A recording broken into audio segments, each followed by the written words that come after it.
An 0-3 hole is huge for the Houston Texans. It does kind of feel like the Dolphins are going to lose tonight and their season is kind of done. Like it's like the end of the ride. Wouldn't it feel that way already in South Florida?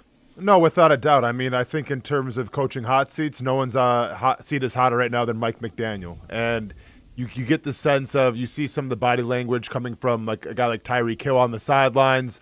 In that first game of the season against the Colts, he was very frustrated with Tua and everything. And you see Tua in the press conferences, some of his comments. It's just there's a disconnect with this team right now. I don't think they've fully bought in, even though they do have some like household name players on offense and defense.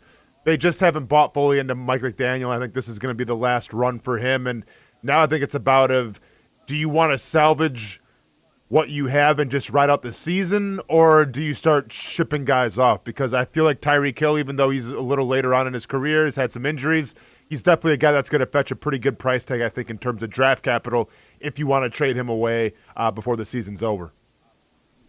How surprising is it in Miami for you? I mean, if Houston were to go to 0-3 and they lose to the Jacksonville, it's very surprising. They also did start 0-2 last year and ended up winning the division. Did you see this coming at all with Miami? Because we didn't think they would be like a Super Bowl contender. But the way they've looked out of the gates, what Indianapolis did to them, obviously the Patriots coming in and beating them, and we expect this one to not be real close tonight against Buffalo Bills. They just don't look super competitive right now overall. Is that the surprising part, or are there any other teams around the league that are off to a rough start that's pretty surprising? Well, I mean, obviously the Chiefs being 0-2 is the biggest surprise so far. I think with the Dolphins, true. I'm not necessarily surprised. Like, I think they played a Colts team that, in terms of our preseason predictions and everything, I think they're a little we maybe overlooked them a little bit in terms of what they could be. And then with the Patriots, like I still think the Patriots could be a playoff team. I had them going, when we did our preseason predictions and everything. So to me, they played two pretty decent opponents. But I'm not necessarily surprised that they're 0-2. Like I didn't think they were going to have a really successful season. But once again, I think it was going to look like it did, especially against Indianapolis. At least against New England, it was a close game that they should have won. New England kind of came back at the end and were able to win. But that Colts game, I mean, whether it's on offense or defense, there was zero competitiveness. Yeah, I think that's the one that got everybody's attention. You're right. But then you lose at home to the Patriots, who you should be ahead of. That's the way I would at least say it. And then Bills, who we'll see what happens tonight against the Buffalo Bills on the Thursday night game. So just to stay along those lines, how big of a game is this for the Houston Texans? They seem like they could rally out of a hole because the AFC South nobody seems to run away with the AFC South any year. The Colts are off to a good start. They could be 3-0. They play the Titans this week. And then the Jags would have a game in hand up to 2 wins, 1 loss against the 0-3 Houston Texans if they were to win this game. Like from a Houston standpoint alone, forget about the Jags for now, but for the Houston standpoint, can they dig out of 0-3? Or it would be panic time potentially in Houston? I think it would definitely – I mean, I think it's panic time already in Houston. Like if you see what they've been saying and everything, like – they aren't confident right now with their running game. They're missing Joe Mixon, and they don't even know if Joe Mixon's going to come back this season because they've been very quiet in terms of, his health. And if you watch the press conference with D'Amico Ryans, he actually referred to Joe Mixon in the past tense, saying like he was a big contributor to our team. Like he's not even on the team anymore. So like that's not a good sign. So they're panicking about that. They're panicking about their offensive line. Obviously, that's given up some sacks. They're panicking about the run game. Wide receivers set aside from Nico. We'll see if Christian Kirk comes back. But, yeah, there's a lot to panic about right now in Houston. Obviously, their calling card and what they're going to rely on is their defense to try to keep them in games. But, yeah, I mean, I think after that Bucs game, I think they're kind of in panic mode right now. Yeah, I think all the things you just said, I mean, is it fixable? Because I think I watched Orlovsky. He was doing a lot of AFC South breakdowns yesterday or the last couple of days, and they were floating around. But he said basically these are the same issues up front. Like they're having protection issues, but it's not just the offensive line. They're having trouble getting on the same page, whether it's the running backs doing their job, whether it's C.J. Stroud seeing the right things. Like this might be the way it is. Now, you take some of the weapons away, right? You had Christian Kirk maybe this week. He was limited in practice yesterday after missing the last 2 games. Instead of having young guys running around, you have Christian Kirk who could maybe help C.J. Stroud feel a little bit better. We saw him do that here in Jacksonville with Trevor Lawrence. But, I mean, they do look pretty limited right now on the offensive side. And as good as that defense is, I mean, eventually in the NFL, you got to score some points. No, without a doubt. And, this is going to start with the run game, right? And Nick Chubb, while he did show some glimpses in that last game against Tampa, for all things considered, for the wear and tear on his tires, number one, but for number two, the injury that he had to overcome, he doesn't look quick, he doesn't look fast, but, he gets the job done, right? He's still a pretty dependable running back. Now, he's not going to get you those explosive runs, but, the 5-6 yard gains, or if you want to incorporate him in the pass game like they did, he's shown the ability to break a couple tackles and get open. But to me, it comes down to their new guy in Woody Marks, who I think, based off that last game, they might like him a lot going forward now because it allows you to do a lot more things. And if you look at what, C.J. Stroud has done this year so far through 2 games, once again, small sample size, but just you look at what he's done so far, the key to stopping C.J. Stroud right now is keeping him in the pocket. Because once he gets out of the pocket and his ability to scramble, or whether it's in the boot game, the play-action game, this guy is almost a better passer. It seems like, at least some things that I've watched, he's almost a better passer on the run than he is actually just standing there in the pocket. He had one dart that he was literally running for his life, threw it to Nico on the sidelines. It wasn't complete or anything, but a lot of quarterbacks can't make that throw.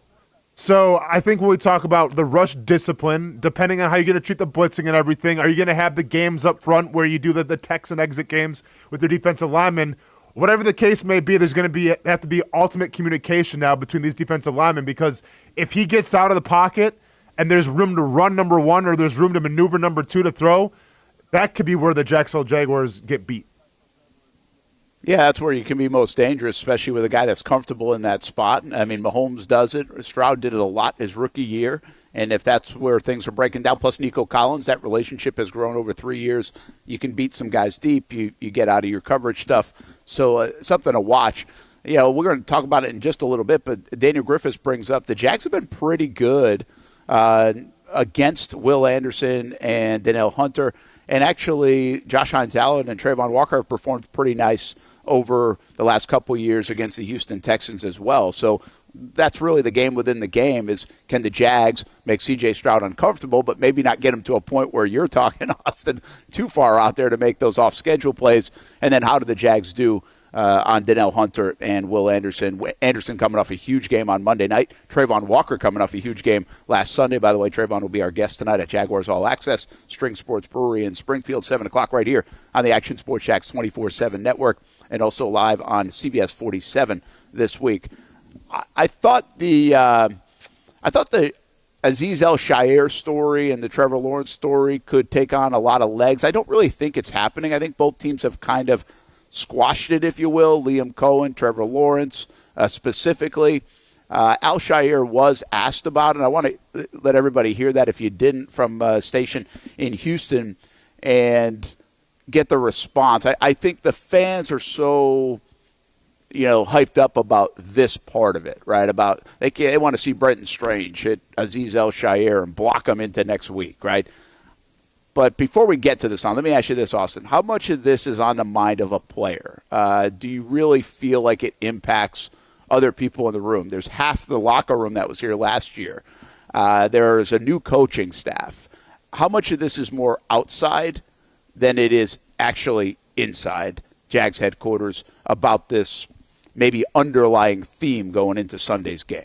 Well, I mean, it's definitely more on the outside, right? This is what, media does, whether it's national or local. We love to paint the stories and drum up the conversation. Now, Liam Cohen, Trevor Lawrence, anybody in that locker room, I don't think they're really going to give you anything in terms of it being a big deal. But I guarantee behind closed doors, it's a conversation.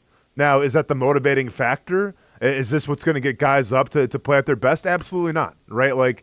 These are grown-ass men. They don't need to be motivated anymore, especially with a new regime that looks like they're on the up and up. But the conversation of Trevor getting cheap shotted is definitely being had. It's being had in that Jacksonville locker room, and it's being had in the Houston locker room.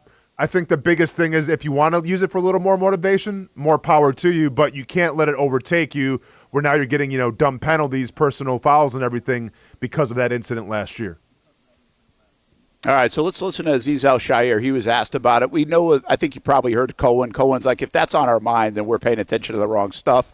Trevor was really evasive about it. Like, hey, it is what it is. Like, I don't even think about it. I've seen the hit a million times, but and then it was brought up again that he never did reach out. You can feel a certain way about that. I think some people would reach out in that situation. Other people don't. Does that make Al-Shaiir worse for it? Who knows? That's up to you to figure it out. But Al-Shaiir certainly was standing his ground this week in the Houston locker room when asked about it. Expect anything extra from either the Jaguars or even Jaguars fans? I expect, I've gotten all type of crazy stuff since that day. Still get it to this day from people just in general. I don't know if they're fans of football or they just hate me. Either way, that's, between them and God. But, I have no clue. I know, I'm going to go out there and do what I've done my entire career, play as hard as I can. Anybody who got the ball in their hand, that's what I'm trying to hit, and just do my job. Is there anything that's going to be like in the back of your mind since this is the first time you faced them since that happened? Is it anything you think of at all? Just try to hit them as hard as I can and do my job like I always do. It's really nothing different. Just I think, it's definitely a personal thing in a way. It's just about the credibility of my name. But, I guess that's more just how I attacked the whole season, because obviously I was a league-wide thing that they tried to make me out to be somebody that I wasn't. So I think for me, I've just kind of been trying to prove a point every single week, of who I am. And I play hard, but I play the game the right way. So that's just what I'm going to keep doing. So not anything different. It's just how you play every week. Yes, ma'am. Things that you've talked about before. You said last year you felt misunderstood. What would you like people to understand, though, about you? The only thing I'm going to let talk is he showed the pass right here. I don't got to say much, It's not really up for me to really try to make somebody understand who I am. If you know me and you're blessed to be around me, then you know who I am. And if you're not, then, I'll just pray for you. Appreciate it, Aziz. So that's Aziz Al-Shaiir this week. I think it was yesterday in the locker room, courtesy of KHOU in Houston. And, it's interesting. Again, I understand if you're a Jags fan why you would really take all that a little bit of a certain way. I don't know if I love the response, even just from I try to be a neutral side here. I guess it's not really super neutral, but that I'd go try to hit people as hard as I can. I'm not sure coming out of that hit is the best, tact to say. It's probably okay, assumed to do it, but I don't know if that's, the best answer for it. And there's a little bit in here, and even last year, that Al-Shaiir, Austin's kind of felt like he was almost the victim in this situation, right? Because he got suspended for 3 games and obviously got a lot of distasteful comments on social media and other things, which also shouldn't be appropriate. But don't you get the sense that he felt like he was kind of the victim in this whole situation last year in Jacksonville on the Trevor Lawrence hit? No, he was, and I actually called him out on it on Twitter because he was posting all these Joker memes saying, if you want to make me into the villain, I'll be the villain. And, I felt a certain type of way about that because I'm like, you're trying to make it about you. And, yeah, obviously the hit started with you, but, don't be throwing a pity party now for something that you did. And words are one thing, actions are actions are another. And actions speak a lot louder than words. And if you want to go back to his actions, it was a cheap shot that put Trevor Lawrence out for the year. So you can sit here and say all these words that we don't know who you are or anything. It's not our job to know who you are. It's our job to watch you play football, and then we'll have a judgment of what kind of player you are. And based off of that last season, from what you did, because that wasn't the only instance where you had some sort of quote-unquote dirty play, people are judging you accordingly. So I don't know what to tell you there. Now, in terms of the comments of him saying, he's going to try to hit people as hard as they can, I have no problem with that. That's football. If you go back to my sound bites when I got drafted, my exact quote was, I'm going to cause as much pain to quarterbacks as possible. Right? So, I'm not mad at I'm not mad at what he said at that, just because, his teammates, that's why he's a captain, right, in Houston. And once again, I'm not saying he's the cleanest player and everything, but I'm saying in Houston, they seem to love him, right? In that locker room, they seem to gravitate towards him. It's because his playing style. It's because of what he represents and the attitude that he brings. Now, sometimes that attitude led to dirty play. I don't think he's had that this year, but I have no issue with what he said in terms of hitting people. Hamby, how do you take all this? And how do you, again, more importantly, is how do you feel like the Jags are going to take this? Because they're not going to vocally say anything. What's your view of everything now that's transpired leading up to this point on Sunday, going all the way back to last December? Yeah, I mean, not the biggest fan of those comments. Especially, I mean, you don't have to just leave that part out. I'm going to hit people as hard as I can. Say that another week, not right before you're going to play the Jacksonville Jaguars. I just don't think there's going to be a whole lot of retaliation or anything like that. Not that there ever would have been, but it's just a totally different team. I mean, all of those guys, I mean, from Evan Ingram on down the line, there's just a whole lot of new. I mean, I don't know if there's a lot of guys on this team, this Jaguars team, that are necessarily holding a grudge, because I definitely don't think Trevor is holding a grudge. And even if he was, it's not like he can do a whole lot about it. It's not like he's going to be lowering his shoulder into Azeez Al-Shaiir on a scramble. At least we probably hope not. It would probably be much better just to get down or get out of bounds. Would I love to see, Brenton Strange hit one of those split zone chips on him? Absolutely. But I just don't think there's going to be – I wish there was. Maybe that's the point. I wish there was. I hope there is. I hope there's an internal conversation of, hey, we're going to go, if we pick up one 15-yard penalty in this game, not the end of the world. Yeah, I think, I don't necessarily agree with you on that. I don't think this is going to be like the what we wanted them to do in the second half of last year, right, in that game. Like what we want to be like, hey, go get a little chippy. Go have people pulling off you and everything like that, and maybe get a flag because of it. We never asked for cheap shots. We still don't want that. We wouldn't even speak that into existence. But the edginess of a game, we always brought up in that instance, like we were really disappointed on this show last year in that second half that there wasn't more. The defense had not even been on the field yet since that late first half thing, and they had no retaliation.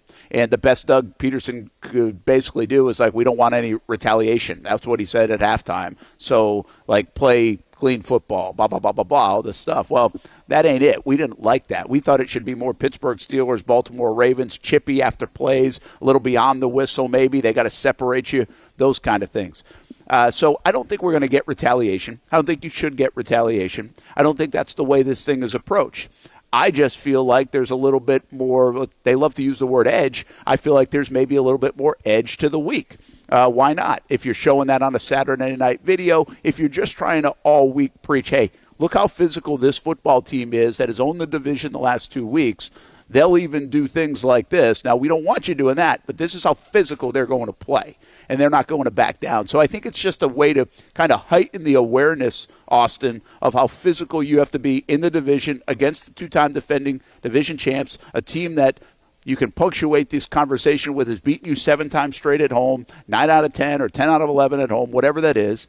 And I just think that's the way you can kind of heighten all the details, all the motivation that you need for this game on Sunday. It certainly isn't by way of cheap shot or anything else. No, it's not a by way of cheap shot. And, yeah, I mean, you shouldn't need any extra motivation to play a divisional opponent where, playoffs could be on the line even in this game, right? So you don't need any other exterior motivation. But at the same time, the one thing I'll be watching for the most is where's this physicality at? And granted, Liam Cohen wasn't here last year. Tony Baselli, none of those guys. I mean, Tony Baselli was obviously around, but it wasn't, leading the team or anything. A lot of the guys on this roster right now, sure, they weren't there last year, so maybe they don't know the significance. But I'm reminded of almost 10 years ago when Antonio Brown got knocked out by Vontaze Burfict, and that still felt in that rivalry. I think it was like 8 or I don't know, I can't remember when it was. It was a long time ago. It might have been 10 years ago now. Every time the Bengals play the Steelers, it's still physical. It's still you feel it. And it's not necessarily the fact of, okay, we have to go still avenge Antonio Brown now, right? It was 2016. So 9 years ago it would have been, right? Yeah, 9-ish years ago. Yeah. So when we talk about that, I don't care if you were here or not last year. I don't care if you're the head coach or not last year. What happened. And if you think you just bypass it, you get a free pass to Al-Shaiir and say, okay, well, yeah, we're past. Like, no one's really past that. Now, don't go out there and get a personal foul and all that stuff, but, like, that play still has to ring in your mind because it's still ringing in the minds of Bengals players and Steelers players, and that was 10 years ago or 9 years ago. Yeah, I think you're right, man. I'll say this, too. There's an interesting part of this game that's going to be fascinating to watch. Al-Shaiir is a captain. Is he coming out for the coin toss? Trevor Lawrence is a captain. He's coming out for the coin toss. What is that exchange even going to be like? Is there going to be an exchange? Is it the cold shoulder? Is it a fist bump? Is it a good luck? Trevor indicated yesterday it won't be any different than anything we always do at a coin toss. But I do think that's an interesting moment. Write it down, Stuart Weber, Marcel Robinson. Make sure we get that shot on Sunday afternoon. Like, I want to see it. Because what does that look like? Can you feel an intensity there? Because there's one thing I will say, and I don't know to everybody's point, like, what can Trevor really do about this? It's not like he's going to be blocking Al-Shaiir. The thing that he can do is go play well and beat the Houston Texans. Now, you got to do that no matter what. Didn't matter if this hit happened or not. But I do get the sense, Austin, being around Trevor last year after that hit, even in the offseason when asked about the hit and other things, sitting down with him the end of August, yesterday, I think we know Trevor. We can read Trevor pretty well. This thing still does not sit well with him. And I don't know if it ever will. But I actually do think the part where he never did reach out to him actually doesn't sit well with Trevor. Now, again, to each their own on that part. But I just think the whole situation, from the hit to the not reaching out to kind of this whole victim card maybe that Al-Shaiir plays in this whole big story publicly, is I just don't think it sits well with Trevor Lawrence, and I've never had an experience of a situation in the past 5 years that I've felt that way about the Jags quarterback. Yeah, I mean, I'm sure it doesn't sit well. How could it? But at the same time, like during this handshake, I don't think anything's going to come of it. I think it's just going to be a fist bump or a handshake. And that, I mean, if it was Baker Mayfield, well, then yeah. I mean, then oh no. I mean, go back to when Baker played. Who was that in college? Kansas, when he was doing the suck it sign and everything. Yeah. Like, yeah, I think there's some players out there that, you know, if they felt like they've been done a disservice, they'll let you know about it, and they'll get chippy, and they'll let emotions maybe take over a little bit and maybe have a little attitude. And I think there's some quarterbacks a little more even-keeled, calm, collected. And I think Trevor Lawrence fits the latter. What I would do for Trevor to do what Baker Mayfield just did to C.J. Gardner-Johnson, even if it's sliding for a first down and Aziz is the first one there and just getting right in his face, freaking first down, pal, and just go right back to the huddle. That will feed families. Like, that's all I need. I need one little thing. It would be insane. But let me ask you this, Hamby. Do you think that would be a little uncharacteristic of Trevor? I mean, I don't think so. I think he's got that. It's not like, I mean, everybody always wants to portray him as this, like, couldn't hurt a fly guy. And I just don't think that's the case. I mean, obviously he wants to be very temperamental. He wants to be very calculated. He wants everything to be about the play.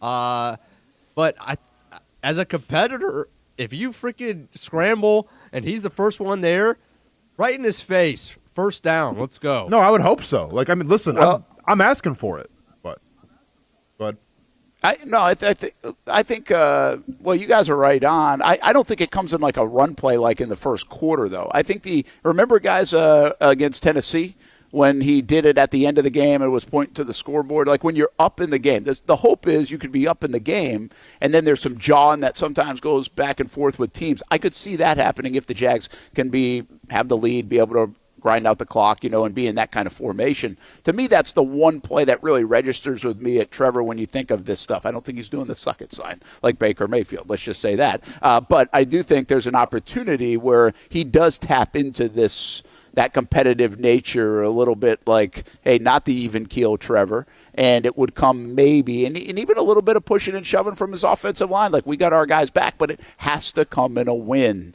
It has to come in a situation where you're up. Like, to me, that's the most important part of this whole thing is Trevor's got to go play well, Austin, in this football game to help flip this rivalry around, much like he did a couple years ago in that same situation against the Tennessee Titans. He had a heck of a football game that day. I think it's one of his best career days.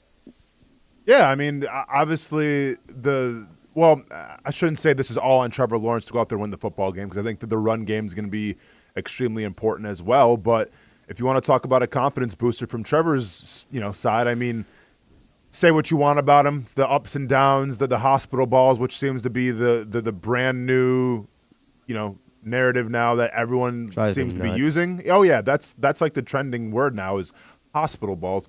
Whatever the case may be, if you go out there, you beat the Houston Texans at home, who've had your number for a long time, and it's done a little bit with your arm as well, then yeah, I think that's going to build confidence for the rest of the season for Trevor Lawrence in this offense.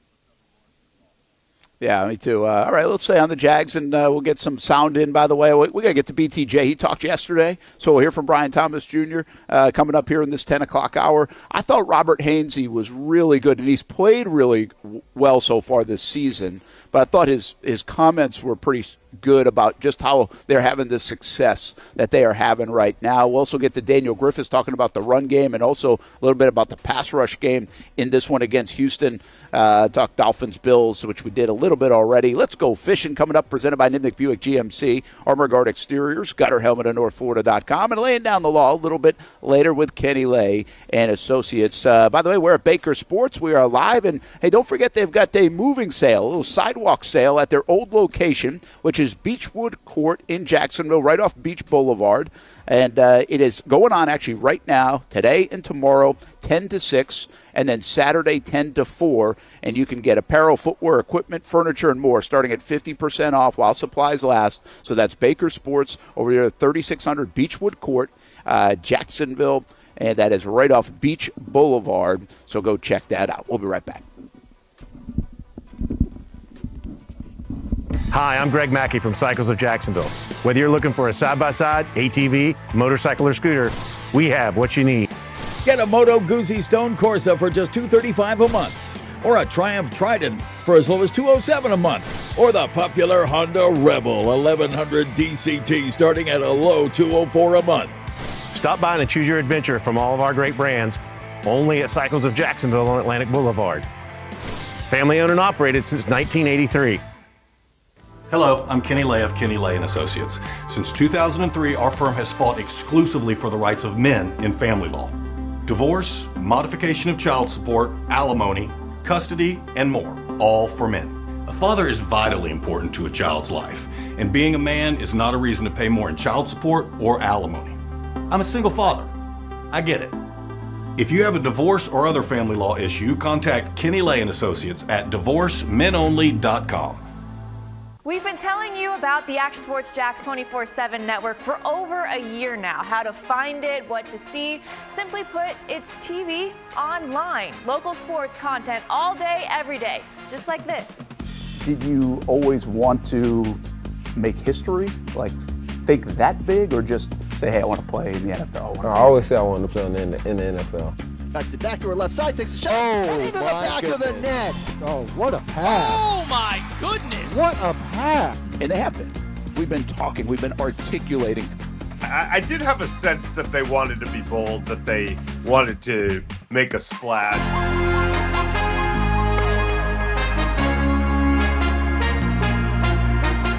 It's content you won't find on TV. Find it on actionsportsjax.com and just sit back and watch local sports all day on the Action Sports Jax 24/7 network. How do we make Mason's famous lobster rolls? It's simple.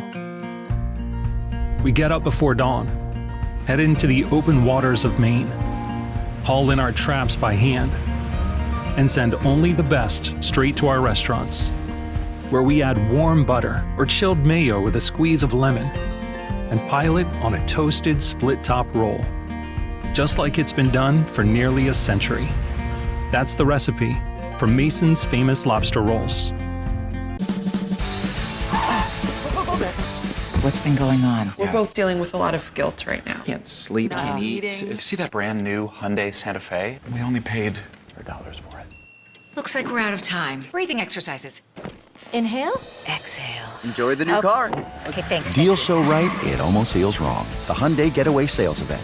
Get a Hyundai Santa Fe with 0% APR for 60 months, plus 0 payments for 90 days, or get $3,500 bonus cash. Hurry in. What a throw! Touchdown, Raiders, we're coming for you. They're going to get him on the ground, and that's going to end the ball game. We show no mercy. Lawrence looking deep in the end zone. Touchdown! Duval! ETN is going to take it all the way. Right here on CBS 47. CBS 47. Right here. Your official station of the Jacksonville Jaguars. And the Jaguars strike first. Go Jags.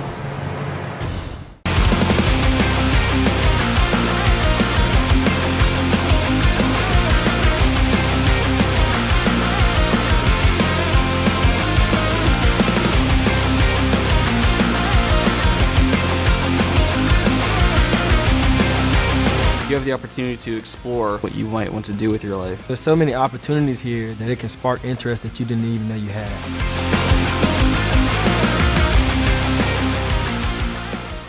Baker's Sports. It's a hometown business filled with hometown people trying to make you feel right at home. Chris Conley, Jacksonville University. Walker Wright, class of 2018, West Nassau High School. Michael Young, Fletcher High School. Baker's Sports started in a grassroots way and now outfits much of the Southeast. Samuel Coffrin, Paxton School for Advanced Studies. High school sports, travel sports, youth sports of all kinds. They are a one-stop shop carrying Nike, Adidas, Under Armour brands, and more. Vincent Caldes, Oak Leaf High School. Tony Mazzio, Stanwood High School, class of 2002. Whether it's sports teams on the field or it's your team in the workplace, like our Action Sports Jacks team, and community events like the Dream 18 Golf Tournament, and many others. Cole Tilley, Hilliard High School. Reagan Webb, Eagles View Academy. Look good, feel good, play good with Baker Sports. Custom sports apparel since 1997. Shop with the hometown team at bakersport.com. Welcome back to the Brent and Austen Show, streaming on the Action Sports Jacks 24/7 network.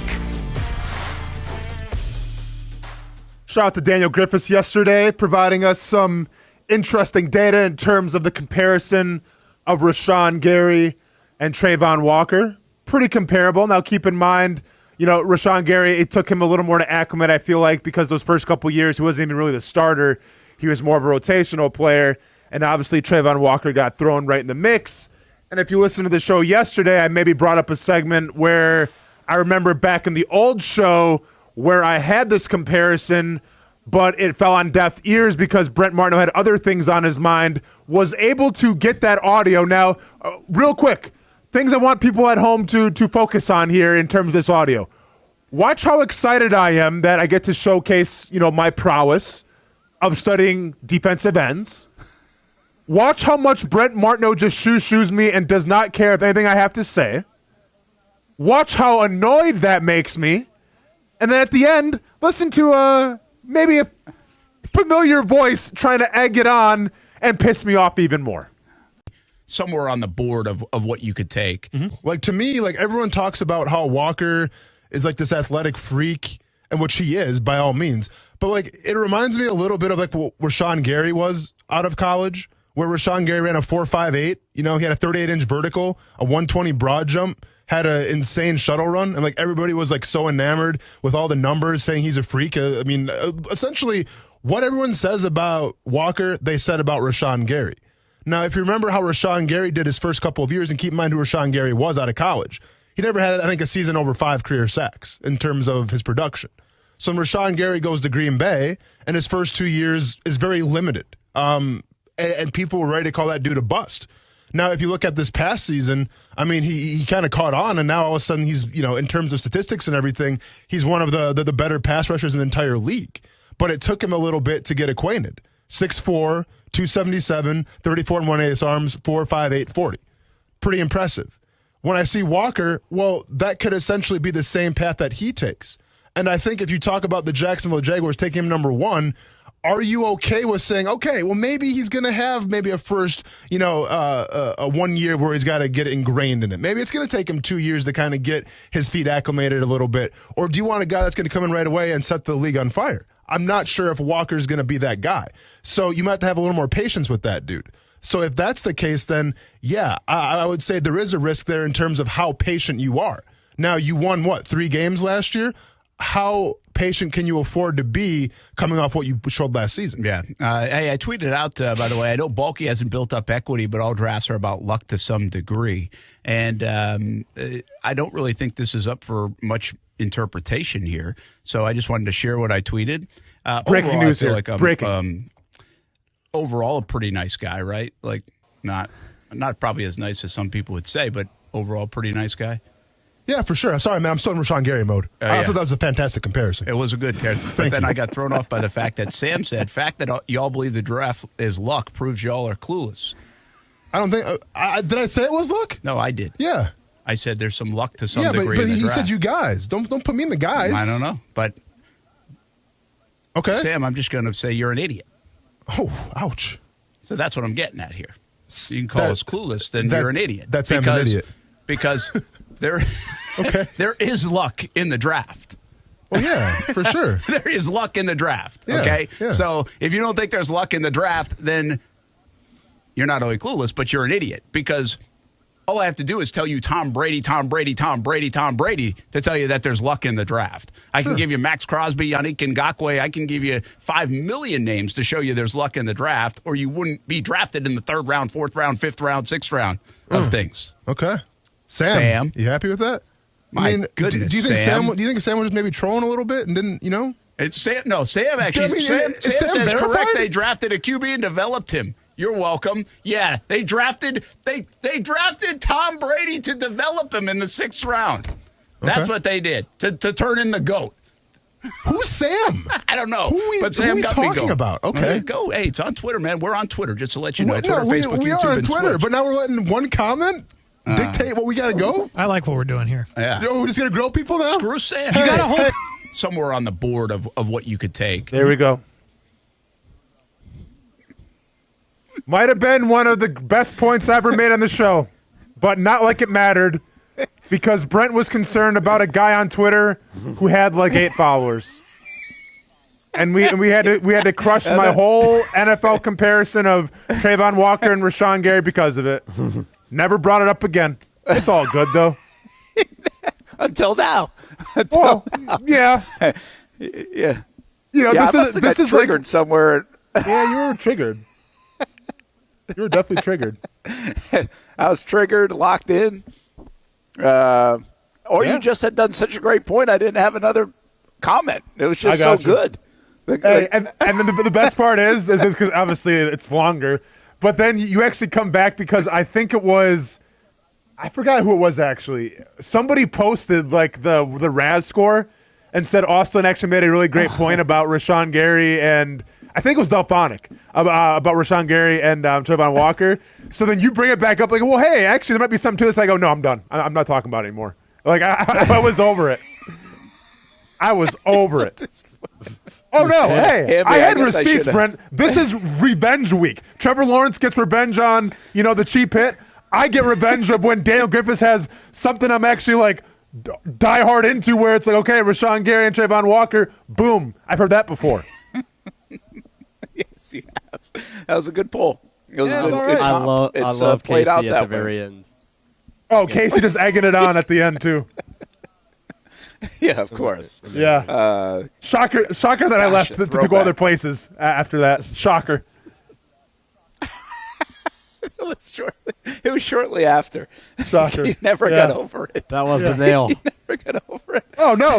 Like I said, that right there was the most frustrated I've ever been doing a sports show. What was that moment? Because I'm like, I think I have something here, and you could have cared less. Like, is it possible to find the point? Can you find the exact moment, Hamby, when I'm like, I set him up to respond? Because here's the best part. He asked me about it. You don't see this in the video either, but he goes, hey, so, like, what do you think about Travon Walker compared to, like, Aiden Hutchinson? And, like, that was the thing. So you asked me the question. I answered it. And then you don't even care about my answer. You want it one more time? No, I just want the part where he's like, well, I'm done talking. And then he goes, yeah, cool. Check this out with Twitter. All right, hold on. Yeah. Somewhere on the board of what you You're worried on a guy that's going to come in right away and set the league on fire. I'm more, not sure if risk there in terms of how patient you are. There we now, go, you coming won, up. 3 games last year? There it is. How Watch patient Brent's can reaction. you afford to be coming off what you showed last season? Yeah. Hey, I tweeted out, by the way, I know Bulky hasn't built up equity, but all drafts are about luck to some degree. And I don't really think this is up for much Yeah, cool. Awesome. Whatever. How patient can they afford to be? That was cool. Through that. That was pretty much but I got to tell you about this. Oh yeah, no, I get it. Guy with 8 followers on Twitter talking smack. Oh man.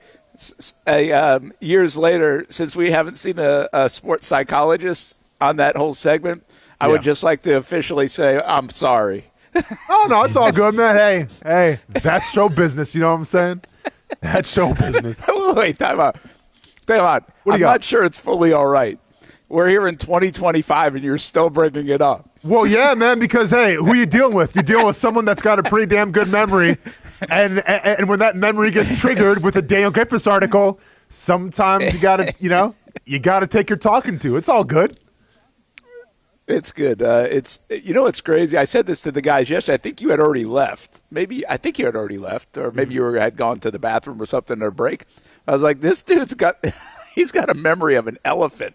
Because Hamby was like, an elephant? What do you mean an elephant? Well, an elephant has a good memory? Did you know that, I Austin? think elephant has the best memory of every animal. So here's the thing. I've heard the term elephant memory. Obviously, I didn't really know where it came from, but I assumed it meant like elephants have good memories, yeah. And then I asked Brent when he learned smartest. that, and he proceeded to say, I think I've always known that. Oh, wow. Okay. I have. I don't remember when.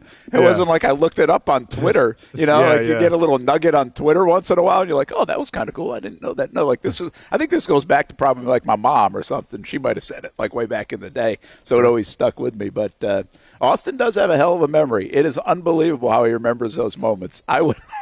Well, you know why, Brent? Because I'm always present. Off in his phone. Oh no, because I had to go. It wasn't saved in my phone. I had to go find it. Still, I had to look it up. But I had a good idea of like the time that it was and everything. But no, man, like hey, that's just the price you pay for being present. Some people want to go on Twitter and hey, it's good for the show. I get it. And some people are just present in the present moment, talking, and it's all good too. Yeah, it takes all types. Hamby, you and I are on the same bus on this one. You really are. We're not always present. Glad we could 4 years later apologize about that. All good. And settle the score.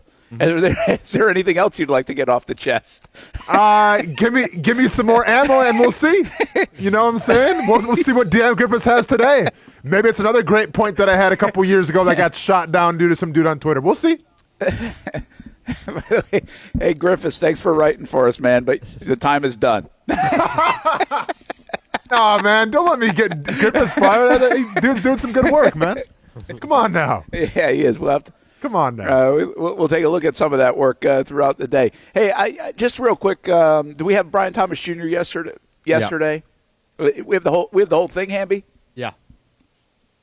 Okay, and also we have Trevor too.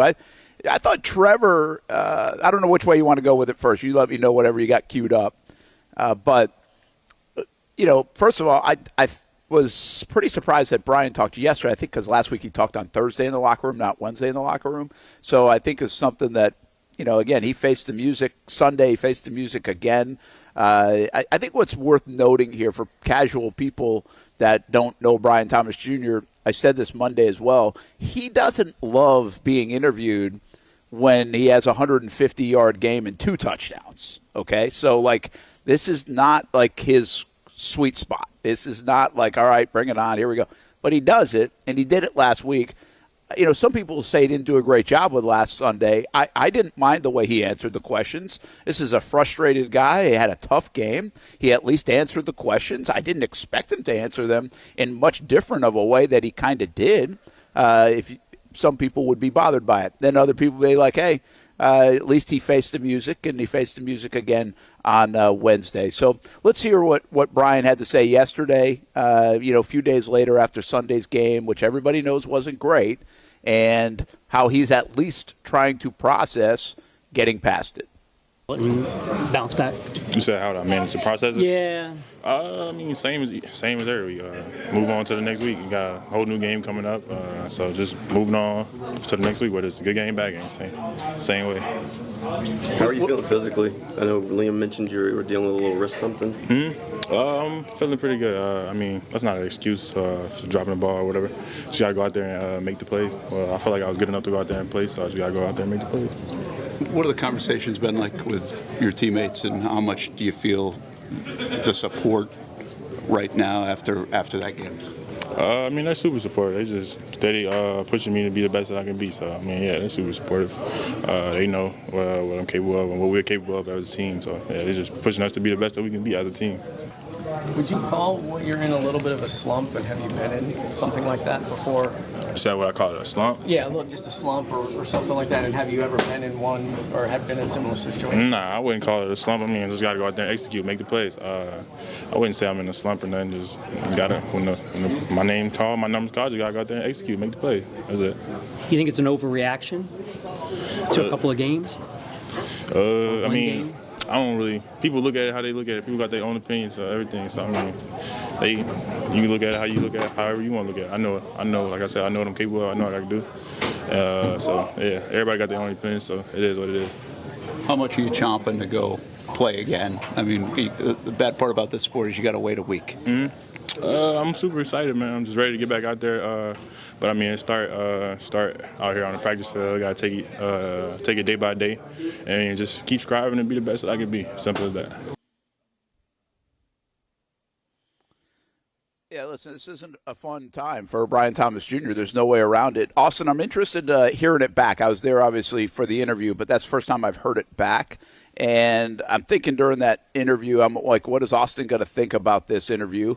And in part, you came in on Monday and you said, listen, they have got to acknowledge there's something going on here.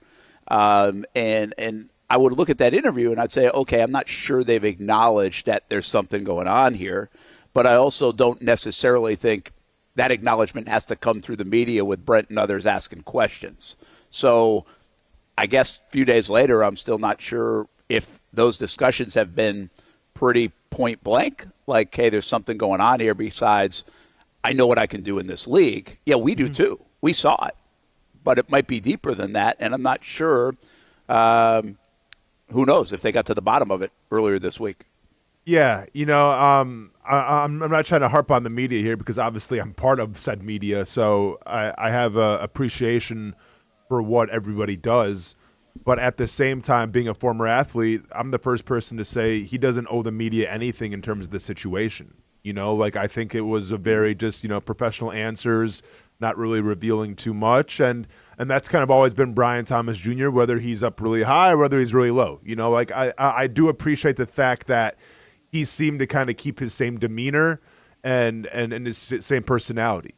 If this was going on with Malik Neighbors right now, this could have been a powder keg of, finger pointing and calling people out, and it just would have been a nightmare. And it would have been a million sound bites to use all over Twitter. We're not really getting that with Brian Thomas Jr., which is probably for the best.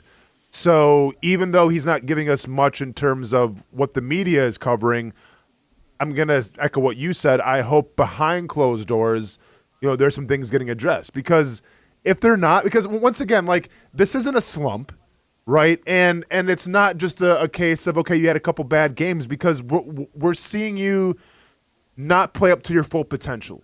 We're seeing you kind of get a little gun shy going across the middle. We're seeing you not going for balls and actually bringing your shoulder down, which is uncharacteristic of what he was last year. So we're not going to call it a slump, and we're not just going to say, oh, it's a couple bad games. No, because what we have on film, the eye in the sky doesn't lie. It's showing that something else is afoot here. So I hope Liam Cohen knows that. I hope Brian Thomas Jr. knows that. I hope all his teammates understand that, where this isn't a situation where it's give him a couple more games, give him a couple more reps, and it'll be all good. I don't think that's how you solve this. Now, I'm no sports performance expert or anything like that. I'm just speaking by personal experience. So I hope these things are getting addressed. I hope they're meeting them head on, and then they're finding ways to improve. If that means that he has to run a couple more go routes or a hitch route or a jet, bubble screen, whatever the case may be, to gain some more confidence, then let's do it. But I would err on the side right now of him running across the middle because that's really shown that in terms of those routes, those are the ones that he's having problems with. And I think at some point you got to start asking yourself, if you're Liam Cohen, where how many times can we send him across the middle where he drops it or he's hesitant to get the ball? Do we have to see it? Do you think there are breakdowns saying, hey, Trevor's at fault on some of this? And I know the hospital ball stuff is just, where did it come from? Holy cow, does it become a thing? But, quarterbacks make bad throws. Like, it happens every week. It does. And sometimes you do put your players in danger. Like this, does one quarterback throw more than others? Is this crazy delineation? All of a sudden there's going to be a bar graph telling me how many hospital balls each quarterback throws. I mean, I saw a bar graph the other day of like Trevor throws like second highest in the tight window percentage or something like that. So, okay, which one is it? You can spin this stuff no matter which way you want. My point is, Dan Orlovsky broke this down yesterday and was kind of like, well, it's some on Trevor, it's some on Brian Thomas Jr. How much of this is on Trevor? I guess we really haven't asked that. Or do we think it really just comes down to a guy not trusting himself, not trusting the defense, and maybe even a little bit not trusting the quarterback, which would then bring Trevor Lawrence into play here? I mean, listen, I've already spoke about it. You know how I feel about it. This started, I believe, in Pittsburgh with Trevor Lawrence throwing a bad ball and Liam Cohen admitting that it was a bad play call, right? And then Brian Thomas Jr. not executing and making the catch. It's on all three of them.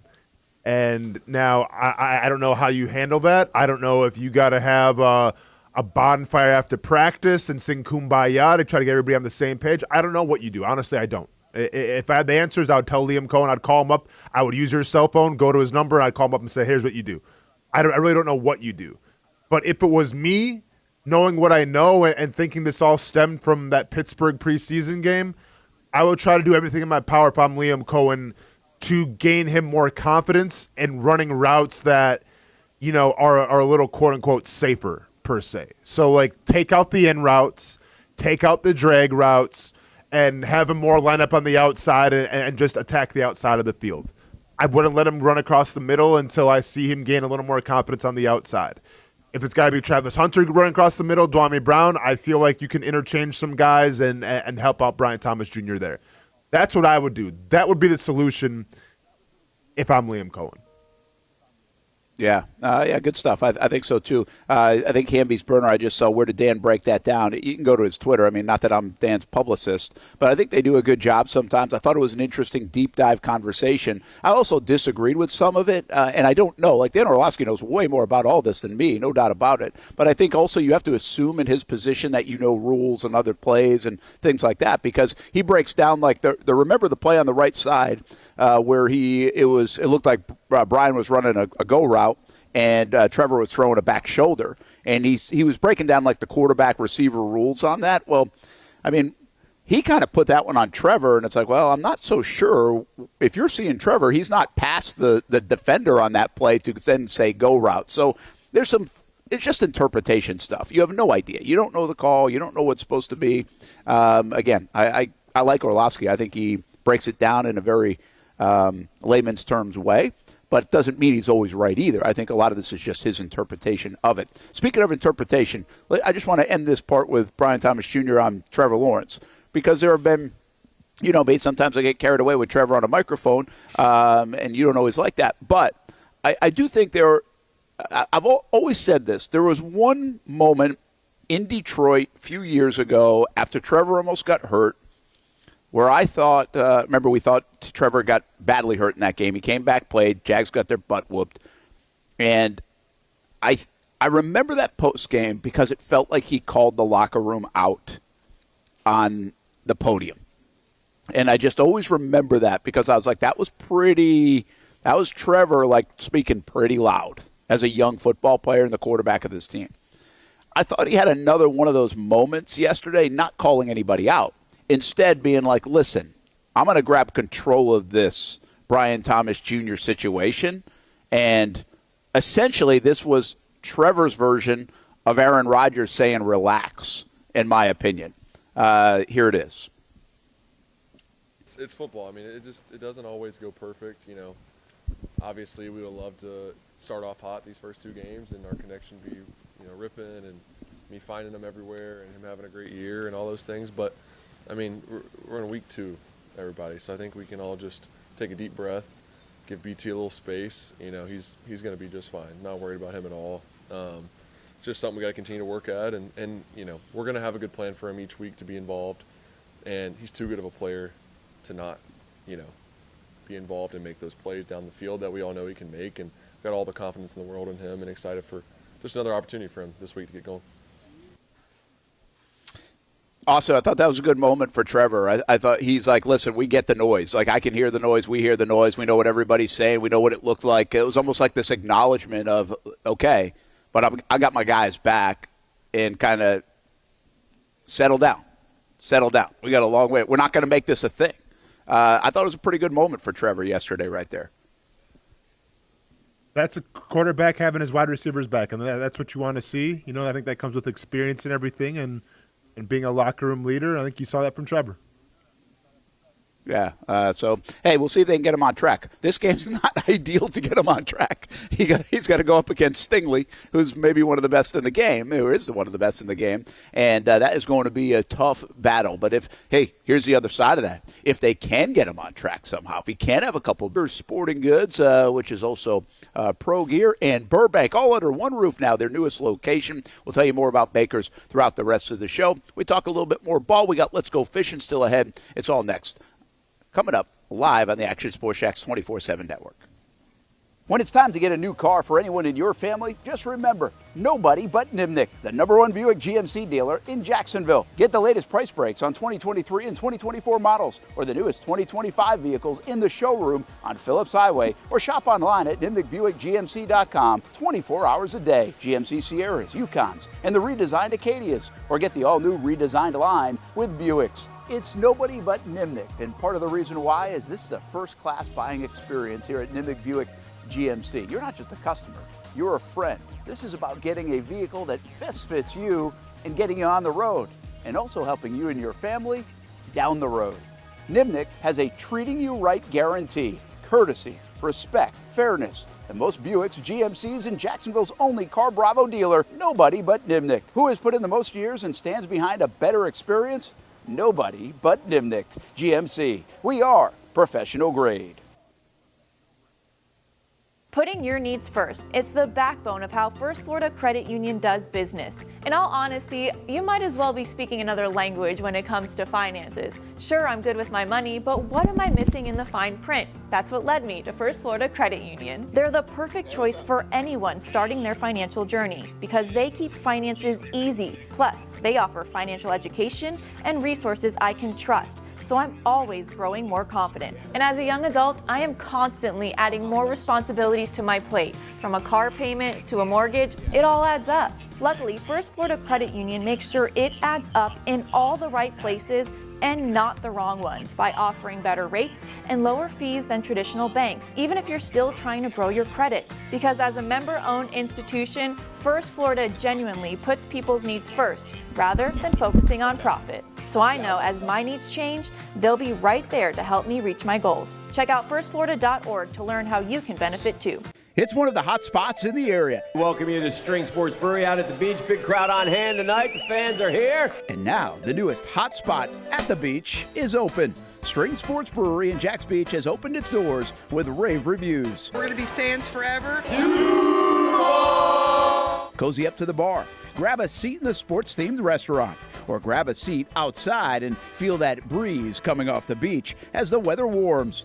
Just like the original location in Springfield, try the popular beer menu and come for lunch or dinner too, because the food is fantastic. We got a special guest in the house. He's happy. He's feeling good. He's Travon Walker. It's where we hosted Jags Report Live in the football season, and the String Sports Brewery staff can't wait to host you. Hey, welcome back here to String Sports Brewery. And if you haven't checked out the new location in Jax Beach, you got to do it. String Sports Brewery, now with 2 locations in Springfield and now open in Jax Beach on Penman Road. Hi, I'm Greg Mackey from Cycles of Jacksonville. Whether you're looking for a side-by-side, ATV, motorcycle, or scooter, Honda has what you need. The Honda Talon. Ultimate performance meets family-friendly fun. Prices starting at $363 a month. Or the sporty Honda CBR 650 starting at an affordable $204 a month. Stop by and choose your adventure from a full line of Honda products. Only at Cycles of Jacksonville on Atlantic Boulevard. Family owned and operated since 1983. Hello, I'm Kenny Lay of Kenny Lay & Associates. Since 2003, our firm has fought exclusively for the rights of men in family law.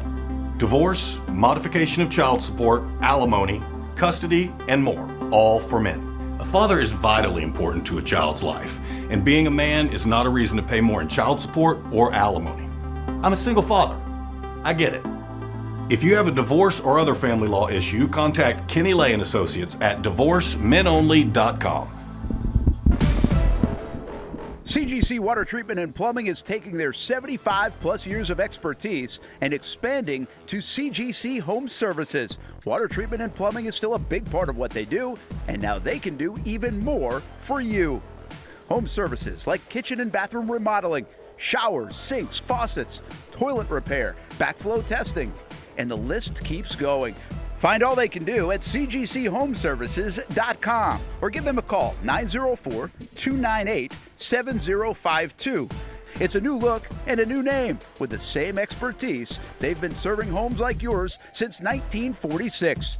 CGC Home Services, right here in Jacksonville off St. John's Bluff Road, 904-298-7052. And visit cgchomeservices.com. Florida license number CFC 1432579.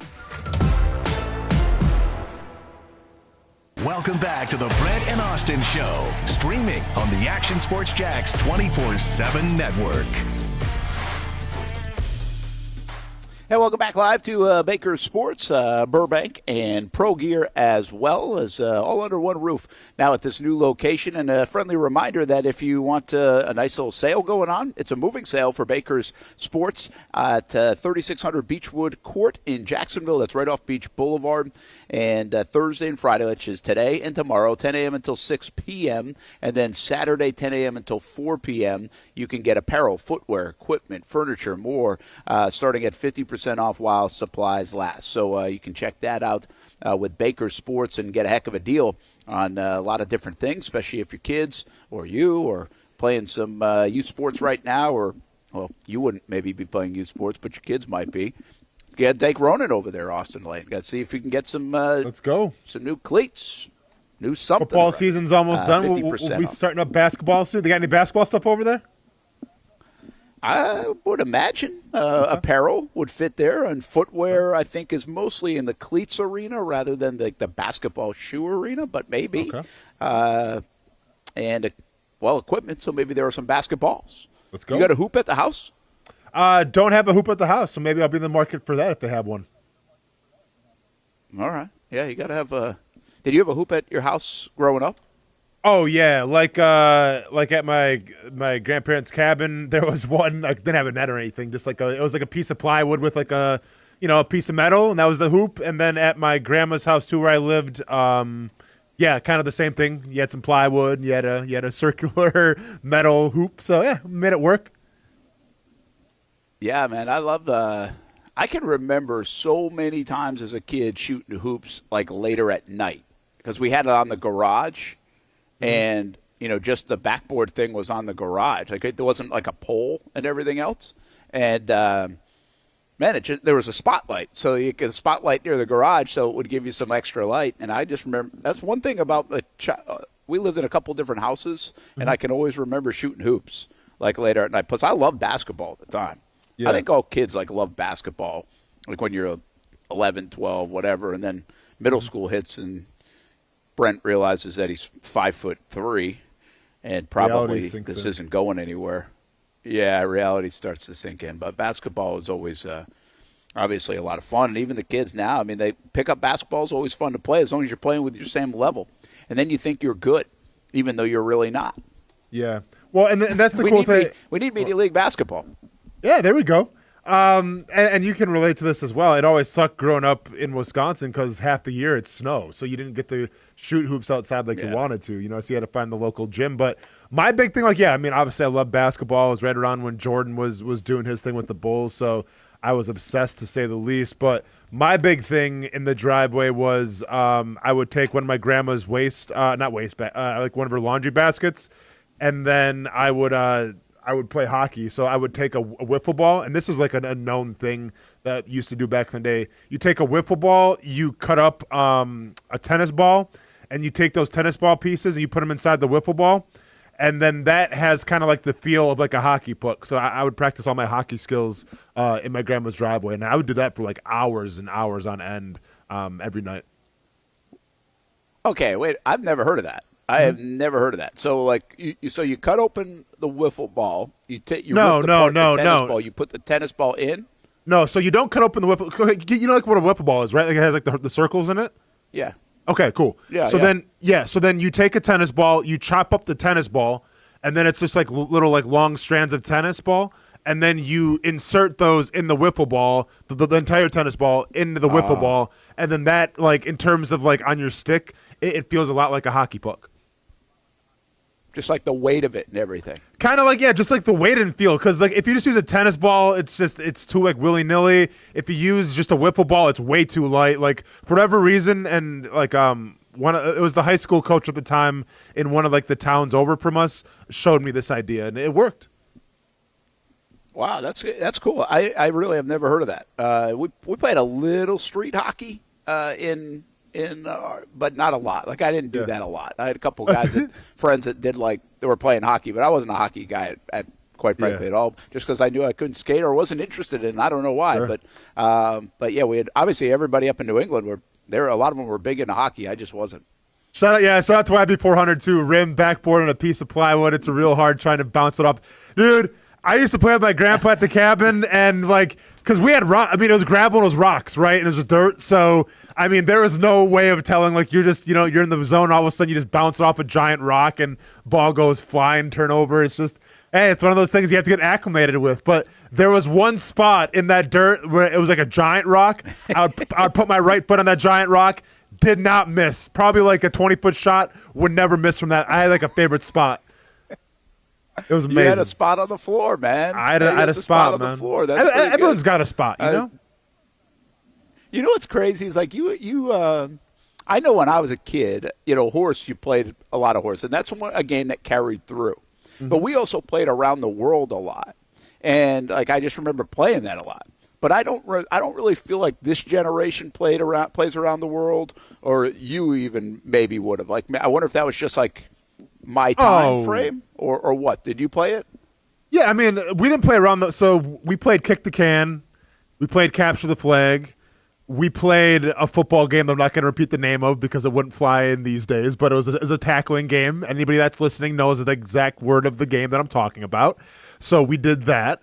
Those are really the big ones. Yeah, but basketball, you talk about around the world, you didn't do an around the world game where you had to get a layup and then baseline shot, and then you had to go to the wing, and then you had to go to the top of the key, and then you had to go to the other wing, and then you go to the other. You didn't do that. Man. That's way too much to ask. Around the world was the best. Grade school. No, because we just played Lightning. You know what Lightning is? So Lightning, basically, you start the free throw line, and it's two people. You shoot your shot. If you make it, it goes to the person behind. If you don't make it and the person behind you makes it, then you're out. That's called knockout, man. Okay, we call it Lightning. It's called knockout or 21, right? 20, we all have different names for it. But 21 was, I think it was 21 and knockout. Huh. Because we played tip 21, but that was more of you got to shoot it, and if you miss it, someone can tap it in, and then you go back down to 0. You're never out with 21. Yeah. Yeah, so that's 21. Yeah, Austin, you're right on that. Okay. And so you call it Lightning. I've never heard of that. That's wild. I wonder if that was a Wisconsin thing. Yeah. There was another game I recently got. I had never heard of it before, but it was and the kids and everybody were playing it, so we played it too one time. And you can play it with anybody. You don't have. It's not Steph and I could play you and Hamby, and we could play it. But I think it was called 57. I got to ask the kids about like what it was. Have you ever heard of that? No. You ever heard of that? Yeah, No. it's like these guys that we know from Pennsylvania, they told us about it. I'd never heard about it. It was basically a shooting game, right? But you had to get to 57 from either the free throw line, 3-point line, and there were some layups involved and everything else. But I mean, it's similar to those kind of games. So here's a good question, because my son calls it. It's crazy how like generations have changed the name of this game, and I want to get your guys' opinion because we all grew up in different regions. I'll just tell you the rules and tell me what the game is called. You take a football, one person throws the football, and there's like a group of of your friends Jackpot on the other side. Jackpot. Yes. Okay, hold up. So you throw it up, you call it a number, how much that's worth. What do you call that game?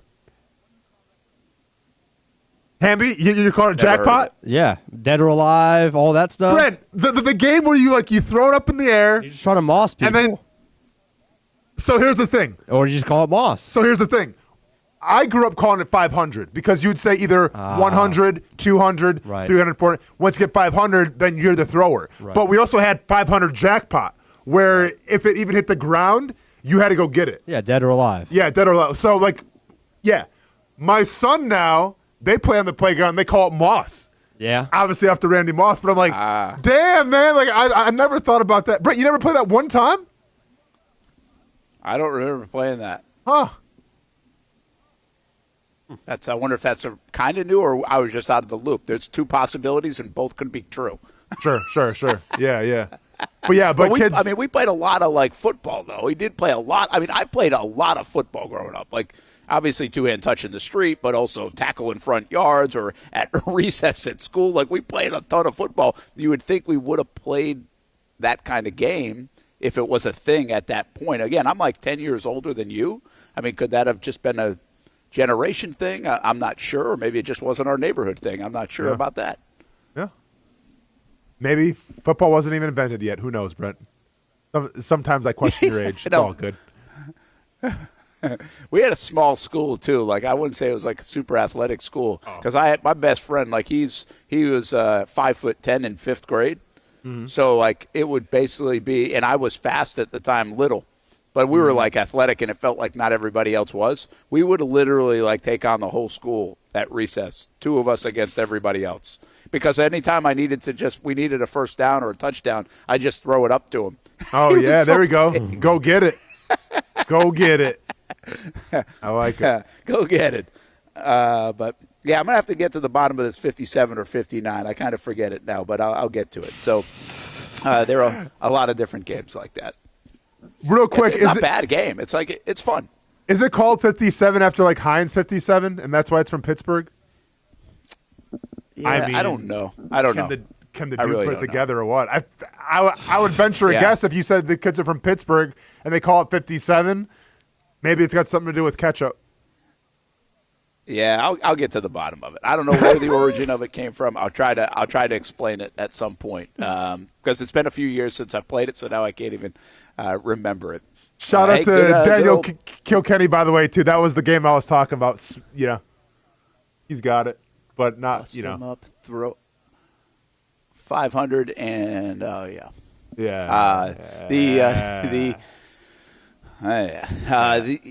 there is something like basketball. I feel like basketball amongst every other sport that you feel like you're better than you really are at that sport. Like I think you go to the why people think they are, like even at older ages, like you still think you got it in basketball more than maybe any other sport because you're not playing football late. You're not going to just go play pickup baseball or anything like that.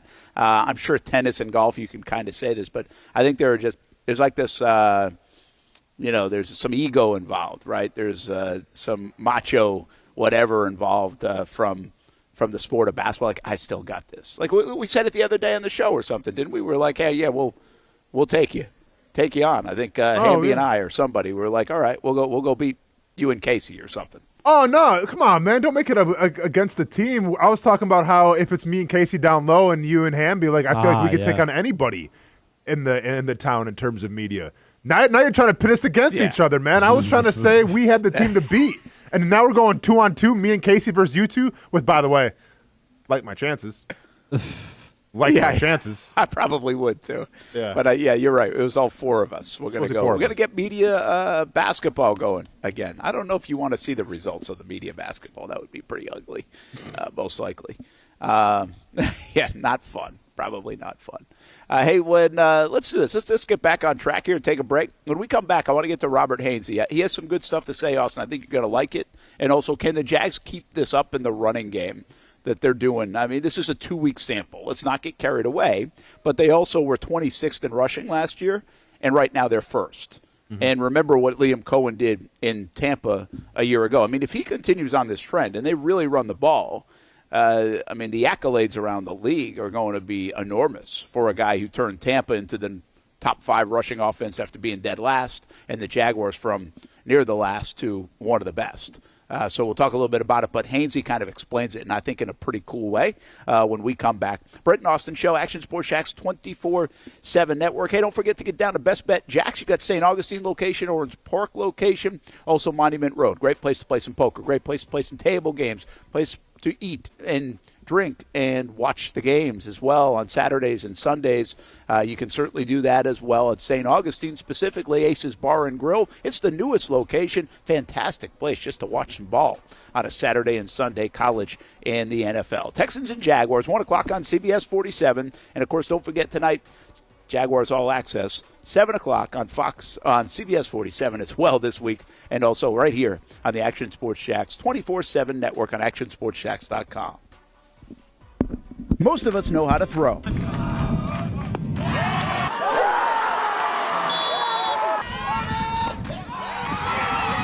But you need to know what to throw. I'm not talking about footballs, baseballs, softballs. We're talking about those items you need to recycle. Republic Services explains it easy. Recycling simplified. 1.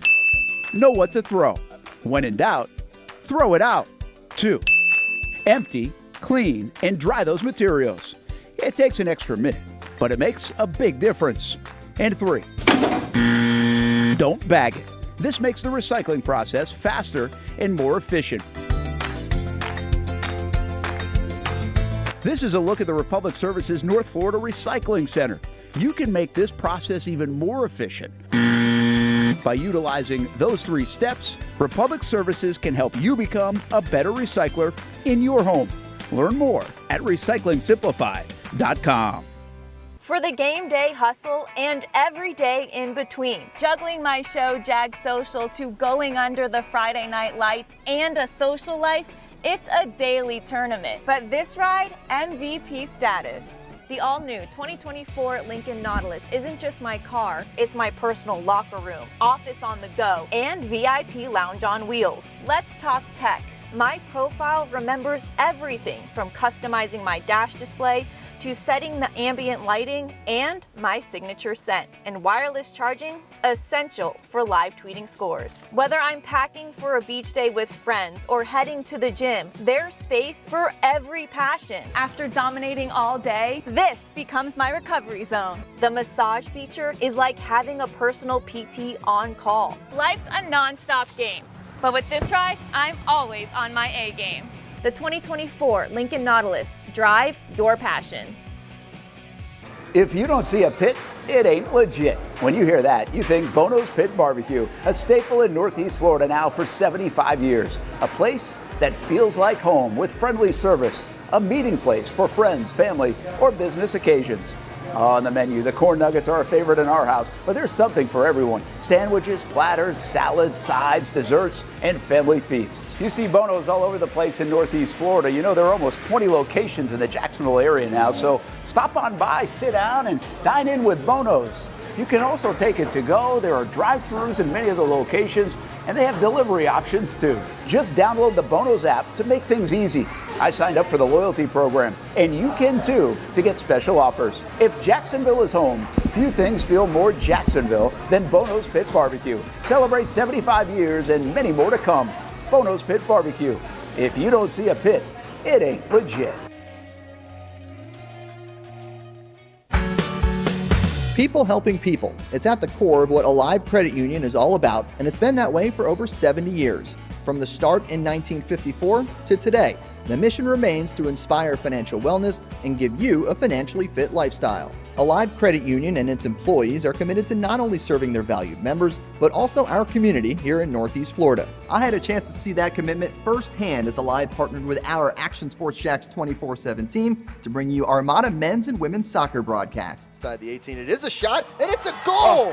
Chloe Chivers! And that connection to the community continues with Alive Credit Union's support of the Police Athletic League of Jacksonville. Alive Credit Union's commitment to our community also involves serving the financial needs of all first responders through the recent merger partnership with City and Police Federal Credit Union. Join the community and become a member of Alive Credit Union today. Find out the many ways you can be inspired in financial wellness at alivecu.coop.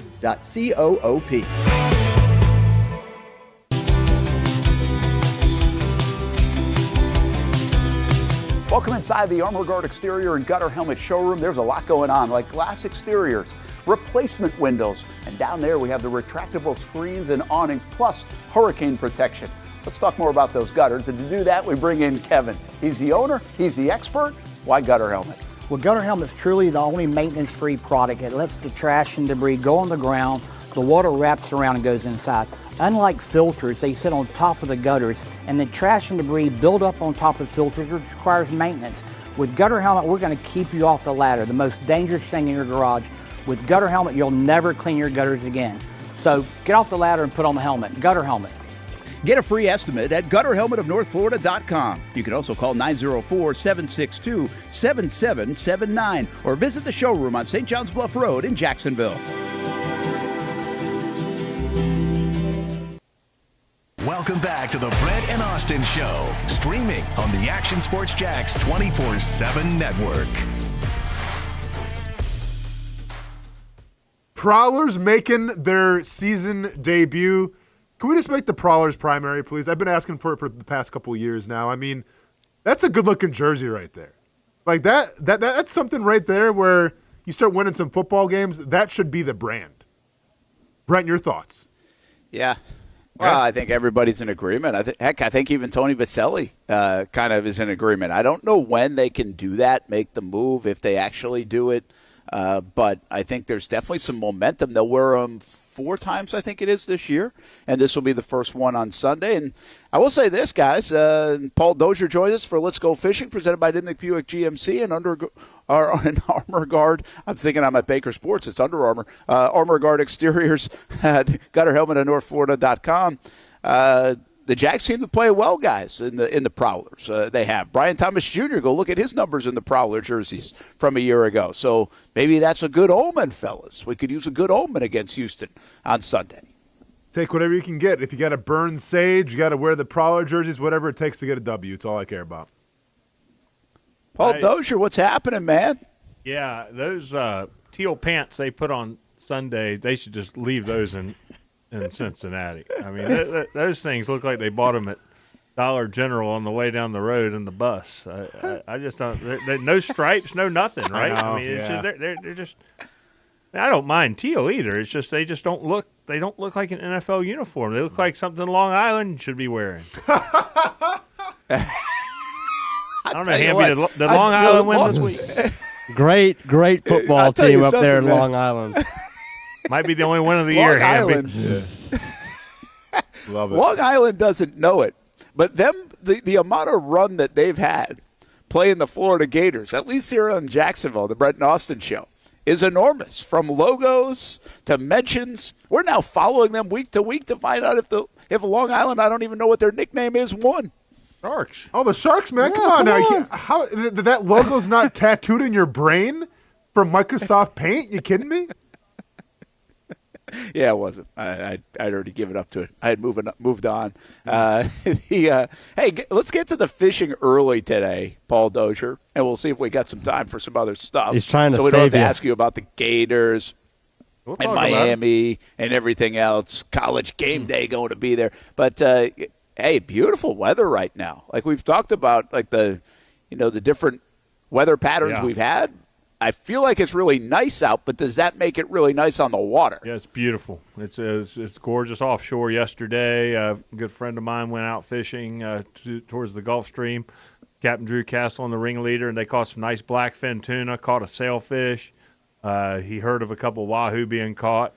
Yeah, it's that time of year where you can pretty much catch anything out. You never know what you're going to catch. It's a great time of year to go fishing offshore. Bottom fishing will be good. Unfortunately, it's supposed to blow up a little bit this weekend, but it's supposed to get beautiful again next week. I checked the weather this morning before coming in here just to see if there was going to be an opportunity for the guys to get offshore this weekend. But the inshore fishing is on fire. Again, we've talked about the mullet run. I was down in St. Augustine yesterday. There was some mullet, not a huge mullet run, but you'll probably get – I think we mentioned it before, they don't like the beautiful weather. They like more of a nasty weather. So when the wind blows out of the northeast on Saturday and Sunday, which should make for a nice day at the stadium for the Jags game, it should be a nice cool breeze, hopefully, versus last time where it was tough. But the mullet another push of mullet should be going through. And the flounder fishing, all the fishing should be great inshore. Well, that's good to hear. We asked you about the different weather, about what's to catch each time of year. Do you think more people right now will do inshore fishing than at this time of year, like the final stages of the calendar year, than they will offshore fishing just in general? Maybe because people are back in school. Maybe it's a work pattern. Maybe it's a football pattern. And just squeeze an hour or two rather than spend a day. Yeah, and it's so good. And it's so good. The mullet run's huge, and the fishing, flounder. It's not so hot. You can go out for a few hours, to your point, and still make the Jags game, get home in time to watch the Jaguar game. The morning, go out for 4 or 5 hours in the intercoastal. The intercoastal fishing is so tide related. So it's a 6-hour tide cycle. So if it's high tide at 6 o'clock in the morning, it's going to be low tide at noon. So generally, you get a tide in that 6-hour stretch. The lower tide is generally better than the high tide, but yeah, absolutely. This weekend's going to be good for that. Northeasterly breeze, keep you cool, and you can go out there and get back in time to watch the Jags or not the Gators. They play at night. Paul, with the seasons changing and everything, does that mean is there certain restrictions then with fishing? For instance, in hunting, right, in Wisconsin, there's a limit sometimes depending on the time of season how many you can actually shoot and carry out. Same thing with fishing, where certain times you can bag more, or is it pretty much the same? Well, inshore it's the same. Okay. Flounder will close, I believe, on November 1st. For 30 days, I believe it's November 1st, which is actually one of the best months of the year, which really upsets people, and it's kind of another weird thing that the commercial guys can do it. They can kill them, and the recreational guys can't. So it doesn't really make we all like to eat fish at restaurants. I'm certainly not anti-commercial fishing. I believe, everybody has a right to make a living, but sometimes the red snapper thing, the commercial guys can still catch red snapper to this day. But they can only get 75 pounds a day. So it's not like they can go out there and fill their boat up, which they could very easily. But, yeah, for the most part, the grouper, I believe, are closed offshore. There's some of the bottom fishing species that are closed, but the trolling fish, pelagic fish are still open year-round. Hey, Paul, what other fish are in that category, by the way? You said red snapper, you said flounder. Are there any other restricted fish? Grouper, but I believe they're closed commercially, too. Maybe not. But what happens is, let's use red snapper because I know what the deal is there. So we had a 2-day recreational red snapper season. Well, the commercial guys opened, I guess, right around there, maybe the same 2 days was their first 2 days. But then there's a quota. There's a certain amount of pounds, and until that quota is met, it stays open. I don't know what the number is, but let's just say it's 500,000 pounds in the whole Atlantic Ocean. Until that number of fish have been harvested and sold, then they can still keep their 75 pounds a day. But it takes 75 pounds a day. It takes a lot of fishing days to get to 500,000 pounds or whatever it is, which sounds like a lot of fish, but it's really not. Yeah, especially with everybody trying to go get it. Brent Martineau, Austen Lane, Paul Dozier, Jason Hamby. Casey will join us a little bit later on in the show. And looks like, what is this? What is this, Paul Dozier? That's a gator trout. That's a really, really big trout. Gator trout is a trout over 5 pounds, which is very, very good catch and a very. I'm not going to say it's rare, but that's a really nice fish right there.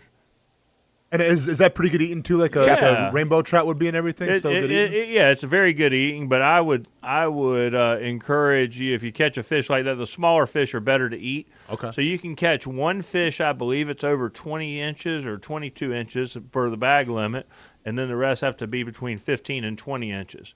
So that one's certainly over 20 inches. But if you want to keep them for dinner, the smaller ones are better to eat anyway, and those are the big breeding fish that reproduce. So it might be better to let that one go. But I've killed plenty of them in my life, so I don't. Hey, it's within the limits, so you can take it. That's Captain Rogers' girlfriend, I believe, right there. Recognize her from his Facebook photos. Yeah, speaking of, I'm not sure if I'm interrupting you because I can't hear you guys right now, but speaking of Captain Roger, Hamby, let's see if we can play the tip of the week. Captain Roger here with your Action Sports Inshore Fishing Report. I'm Captain Roger Bump. You can find me at JacksonvilleFishingTrips.com if you're looking for a trip in the next couple weeks. Because in the next couple weeks, we're looking at flounder. Flounder season closes on October 15th. We're catching some flounder. There's a lot of mullet. And mullet is the key bait, what you want to use when you're looking for those flounder. You want to Carolina rig them, put them on a jig head, fish grass lines like this right here, docks, and possibly rock jetties too. We're not going to have any low tides for a while, so get acclimated to fishing these flood tides, the grass, constantly beat those grass lines, especially on that incoming tide or the falling tides. You want moving tides if that's going to help anyone try to key into their fishing. Bull reds are biting pretty good out in the middle of the river channel, St. Mary's and the St. John's in the deeper channel. Croakers are your primary best bait to use for them, but mullet and of course quarter blue crab will work for catch a bull red. There's also a little bonus surprise. Sheephead are biting pretty good. Not all that big, but keeper size in the creeks. Throw around some docks, flip them like you're flipping a live shrimp, except you want to use a fiddler crab. And you possibly will catch some drum with them too. Some black drum and red drum love a fiddler crab. That's all we got this week. I'm Captain Roger Bump with your Action Sports Inshore Fishing Report. Thank you.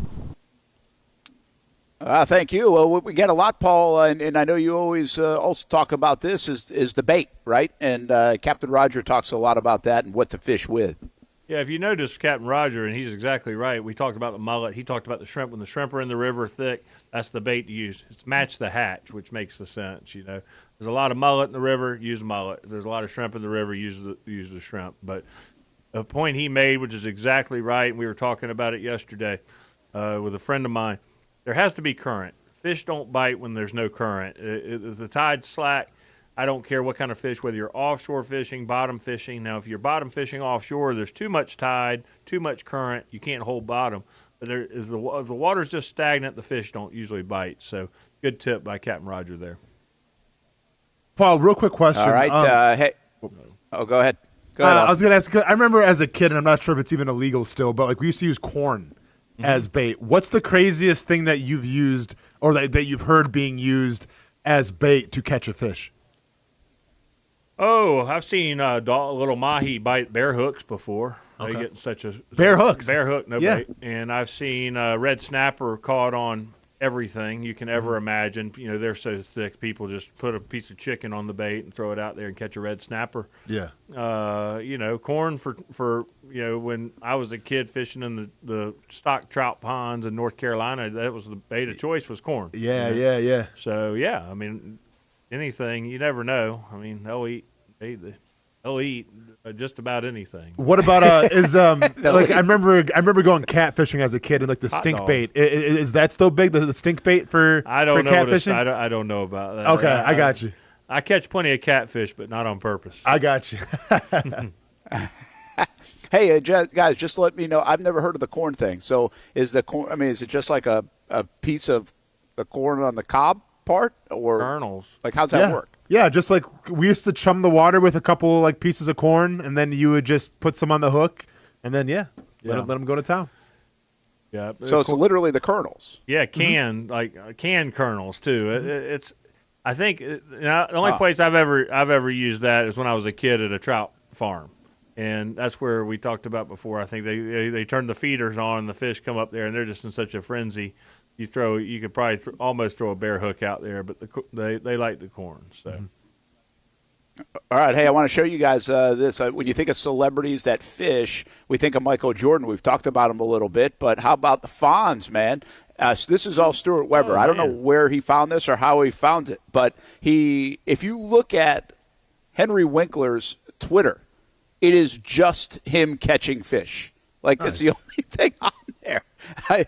Like, Hamby probably just scoured it a little bit, and it's like post after post after post after post is just catching fish. So, hey, guys, the Fonz likes to fish.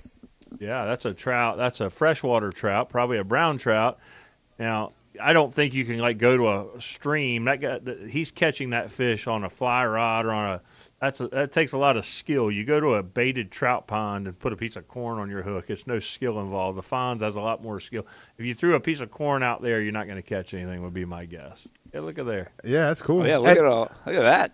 I have one of my best friends. His dad now lives in Montana, retired, and he does fly fishing. Yeah. And, like, fly fishing is like an art form in terms It of, like, is. tying your own flies and Yes, everything sir. like that. Like, I can't imagine how to do that. I've never gotten into it, but a lot of people are very passionate about it, and they love it. And they do some of that. We were talking about the flood tide fishing for redfish last week, and it's still going on. And, I'll find some videos of these guys catching those on fly rods, and it's pretty cool. That's I've heard fly fishing is like really tricky, like tough, like not easy. It's a very skillful thing to do. Maybe we save this until next week unless something pops into your mind, guys. But seeing the Fonz there, is there somebody from a celebrity standpoint that you'd be like, I want to go fishing with that guy? Ooh. I'd like to go fishing with Michael Jordan. Yeah, Michael Jordan might be the one. Good friend of mine has fished with him, said he's cool, really cool. Good fisherman, too. All right. Yeah. Maybe Jason Hamby. Maybe we could go with Jason Hamby. Jason Hamby as well. Throw him in the mix. Hamby would go with Kirby Smart. Yeah. Yeah. You suck.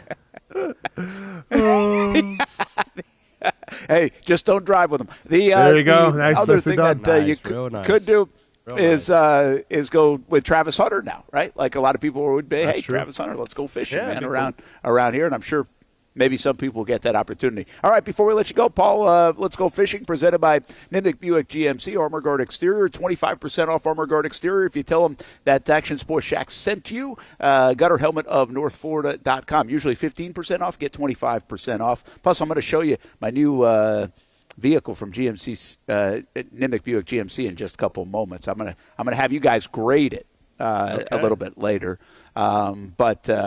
Now, Paul, you might be gone by then. You probably already know, but I'll send it to you. But I just haven't got a picture of it yet, so I got to go get it during the commercial break.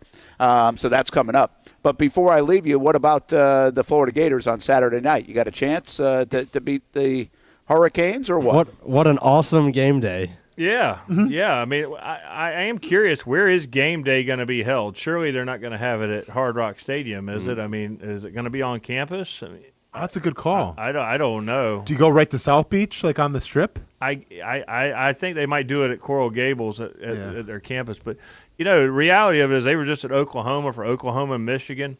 I think it was down to I read it was down to Florida, Miami, or UCF and North Carolina. Central. It's not really a good weekend, of college football.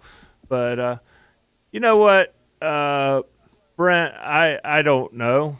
They got a chance, I used to say as long as they got the Gators written on the helmet, they always got a chance. But I don't know what's happened to Lagway. I watched some of Hamby's breakdown of Lagway the other day.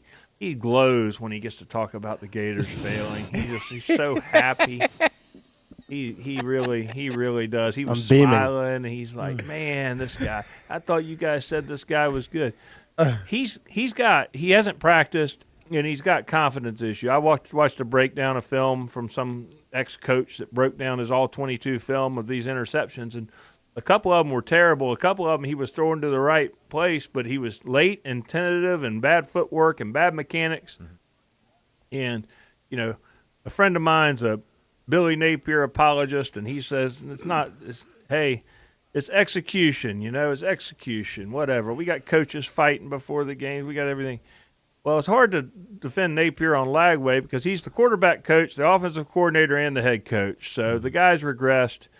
I don't know. I just hope – I mean, I don't know how he hasn't lost his confidence. He looked like a deer in the headlights on the sideline Saturday night.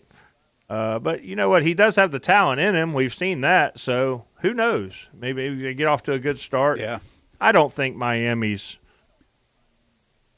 Joe Burrow-led LSU. I mean, I'm sorry. I don't know. I still don't know who the best team is. I don't think anybody – I know who's not, the Gators. But, you know, I don't think that – I mean, do you guys think we just pencil Miami in as win the national championship? I mean, sure, I think they got a decent team. No. But would it shock me if the Gators went in there and beat them? There's a reason the line's 7.5. It seems way too low. But Vegas isn't as stupid as trust me. I know Vegas knows. They know. Yeah. They know more than I do. Trust me. Yeah, no, listen, by the way, the Gators defense is good too. Like they threw 5 picks and only lost by 10 Yeah, against pretty LSU. impressive. I mean, so like their defense that's actually hard to do. All right, I'll leave you with this, Paul. If you could get a win Saturday with the Gators in Miami or Sunday against Houston for the Jags, which one? Sorry, Jags. Sorry, Jags. I'll take the Gators. Hey, you know the defense is good. But I'm worried that they're going to get to the point, you know, if they come out and DJ throws a couple picks in the first half, it's kind of like, you know, at some point these guys, they've never quit on Napier, you know, and maybe they're going to, even when they were down 42-0 to Texas last year, they were just with the backup quarterback and everything. They fought and they came back and scored 17 points in the second half and at least tried, never quit. I think it's coming. I think the quits. If it starts going bad, I could see the wheels coming off at some point, whether it's this week or next week or in Texas A&M or whenever. But Paul, let me ask you a quick hypothetical. Okay. If they lose this game by 28 points, is Napier gone? I don't think so. Saturday, it wouldn't shock me, Hamby, but. What's the 4-game transfer rule, right? So because here's where I'm going with that, right? Because if I wouldn't put it, I'm not saying Gators wise, I wouldn't put it past a college athlete in general. Yeah. At this point in 2025, to say, man, we're off to a really bad head start. The fan base wants our head coach's head. If we lose our 4th game by 4 touchdowns, hey, I'm scotch free for a year. I'm a free agent. I got a hangnail. Right. I got a whole nother year where this year don't count. Yeah. Shoot. If I can get a couple of players on this defense to feel the same way, and we all get another year, I think that's more likely to happen if they fired him versus if they kept him. I think it could happen. There was speculation last year. That's what Trey Wilson did. But he was actually injured. Obviously, he came back. But there was speculation last year that the season's over. I think these guys want to compete. We'll see. I mean, I don't know. I mean, I think there could be some of that. There's there's some people that are really selfish, you know, and want to do that. But I wouldn't blame them. This is business. This is business, and I don't. Yeah, know. I hope we don't see that. There's enough problems in college sports. I hope we don't get a little rampant run on that kind of stuff too. All right, Paul Dozier, let's go fishing. Presented by Nimnick Buick GMC. Make sure you visit NimnickBuickGMC.com. Phillips Highway as well, and also Armor Guard exterior gutter helmet at NorthFlorida.com. 25% off. Paul, good luck this weekend, man. We'll see you again next week. Thanks. See you guys Sunday at the stadium. We'll see you there. Yes, we will. Hopefully it's a nice day and hopefully a W, maybe a sweep of a W's for you, Paul Dozier, Saturday night in Miami and then also Sunday here in Jacksonville. All right, take a break. We come back, I swear we'll get to this Robert Hainsey stuff. I want to get to the running game a little bit. I want you to hear what Robert Hainsey had to say, and then the noon hour still awaits. We take you until 1 o'clock. ActionSportsJacks.com, the Action News Jacks app. Action News Jacks are now on your smart TV. That's Google TV, Apple TV, Samsung TV, Vizio, all of it. Easy place to find us. Just look up the Action Sports Jacks brand anywhere. Choose your own adventure. It's not just a saying, but a way of life here at Cycles of Jacksonville. And whether it's 2 wheels or 4 wheels, at Cycles of Jacksonville, a great adventure awaits. With brands like Honda, Vespa, Segway, and Triumph, Cycles of Jacksonville has you covered with an inventory featuring a 60,000 square foot building. If 4 wheels is more your thing, check out the largest selection of Honda Talons in the entire county. No matter what you're looking for, Cycles of Jacksonville is going to have the selection you need, all with great financing and rebates. Plus, if you're active duty military, Cycles of Jacksonville will offer you 0% financing along with great discounts for military and first responders. And when you want to get off the road and set sail, Cycles of Jacksonville has you covered with everything you need to get on the water. So if you're ready for a great adventure, let Cycles of Jacksonville be your guide. Located off Atlantic Boulevard, or check out their website at cyclesofjacksonville.com. How do we make Mason's famous lobster rolls? It's simple. We get up before dawn, head into the open waters of Maine, haul in our traps by hand, and send only the best straight to our restaurants, where we add warm butter or chilled mayo with a squeeze of lemon and pile it on a toasted split-top roll, just like it's been done for nearly a century. That's the recipe for Mason's famous lobster rolls. Thanks for meeting me here. You okay? You're my only lawyer friend, and I need your professional opinion. Okay. You see that brand new Hyundai Tucson out there? Yeah. That's all I paid for it. You know what you want? Yeah. I think I do. Enjoy your new car. Thanks. Bye-bye. Deal so right, it almost feels wrong. The Hyundai Getaway Sales Event. Lease a Hyundai Tucson for $259 a month, or get 2.99% APR, or get $1,750 bonus cash. Hurry in. Year 2 is in the books for the Jacksonville Armada women's under-23 squad, taking another step forward in the Women's Premier Soccer League. Under the guidance of head coach David Goff, the girls in blue went undefeated at home for a second straight season, including a dramatic draw in the opener. And they've left it to the death. Unbelievable stuff. And a late winner to end the season at home. Headed on. Here's a chance. Gianna Ramirez brings it down, still alive, takes a shot, and into the back of the net. After fielding a younger roster in 2025 with talent from all across Northeast Florida, the future is bright for the Armada women's team. We highlight the ladies and all things Jacksonville Armada each week on Fleet and Footy on the Action Sports Jacks 24/7 network. I'll put one in the back of the net for you. Join us for player profiles, fun interviews, and the very latest on the Fleet and all things footy. That's every Thursday at 2 p.m.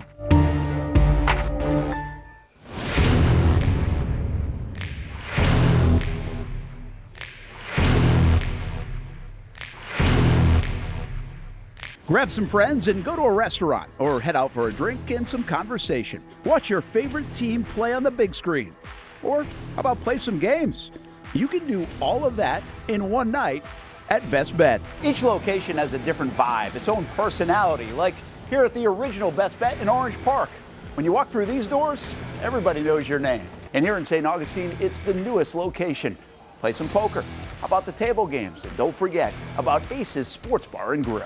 And then there's the Jacksonville location right here on Monument Road. It's the biggest poker room in the state of Florida. Maybe you'll find yourself a seat right here at the final table. Best Bet, where you can have the best of times. And that makes you always go home a winner. Try any of the 3 locations, and you can always visit bestbetjacks.com.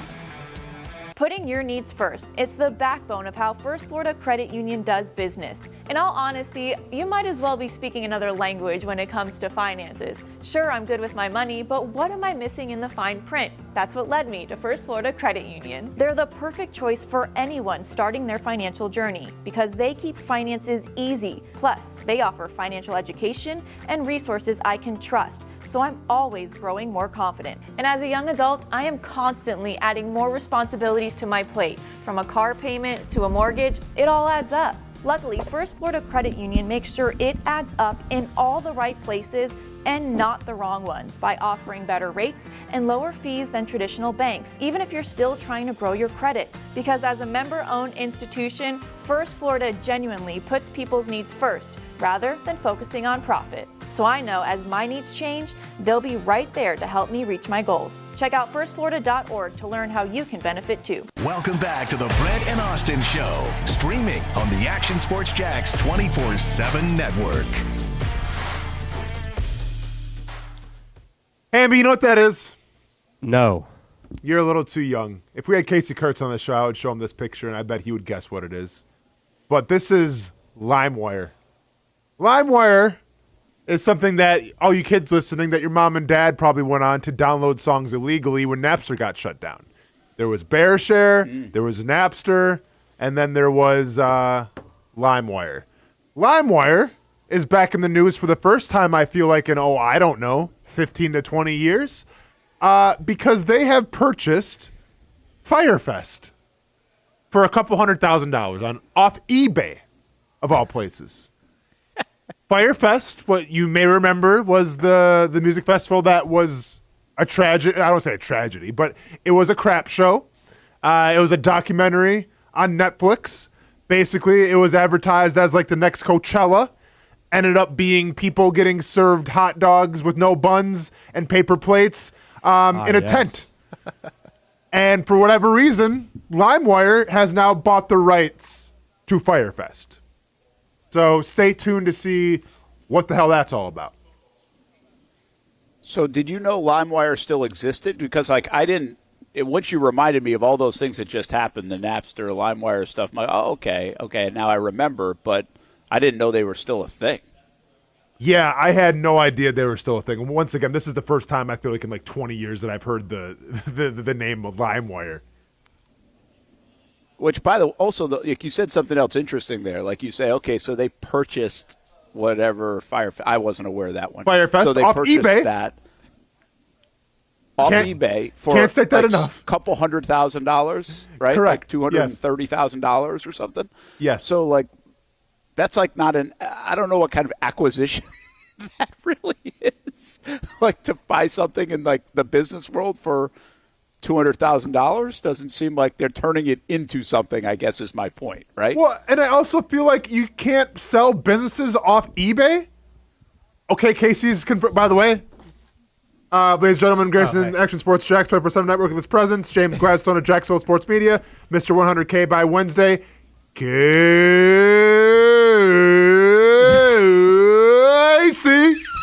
Wow. Kurtz. Thanks, Ed. You're welcome, man. I appreciate that. Yep. What's I don't know. What? That's Bruce Buffer on a roller coaster. What was it? What? It wasn't? Are you telling me that wasn't Bruce Buffer on a roller coaster?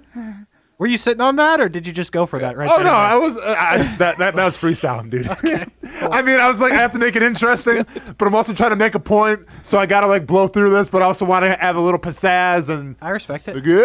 Yeah, that was the pizzazz. Nicely done. Hey, Thank you. But to answer that point, there is a eBay category that's websites and businesses. Like when you Really? sell something on eBay, you have to put it in a category. Yeah. And it determines your fees that you pay on the sale. Okay. So like if you set like what I sell is like the standard's like 13 point something. Okay. Because I have a certain account, I pay like 11.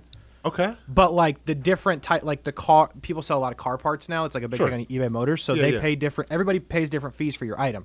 Okay. So like that is a category that you can. A business. Yeah. I mean, Brent, go put your earmuffs on real quick. Do we sell the scrap house? And like, do we try to generate some revenue off that? You know, wrestling's hotter than ever. We could try. Casey, you know what I'm saying? It could work. Yeah. Okay. Let's put the scrap. Let's just get a couple feelers out there. I like it. I thought when he said put your earmuffs on, he was about to say, can we sell actionsportshacks.com from underneath? Like, that's what I thought he was going. I didn't know if he was going scrap house, but here's the only person, and Casey, don't take this as a shot and get all defensive, because this is probably me just whiffing per usual. This is definitely going to be offensive. You are Here we go. You are the only person I know that uses eBay. Like, I don't know. It's like you're the one, when you come on and talk about eBay and you're like, well, it's still a thing and it's a big thing. And I'm like, I don't know of anybody else that uses eBay. Do you guys know active eBay users quite a bit? I've bought some snowboard stuff off eBay.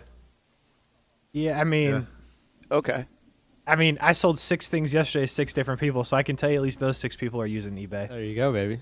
Like again, it's not. It's. I know. Like I'm out of the loop on it. Like I get it. I just don't feel like it's. You used to hear about eBay all the time, right? Now you hear about Amazon all the time. You hear about these things all the time. I just told you guys a quote. What did I say last month? There were 4.3 billion dollars sold in memorabilia and things like that. And so there's obviously still a lot going around on eBay. I'm not even quite sure what its competitor technically.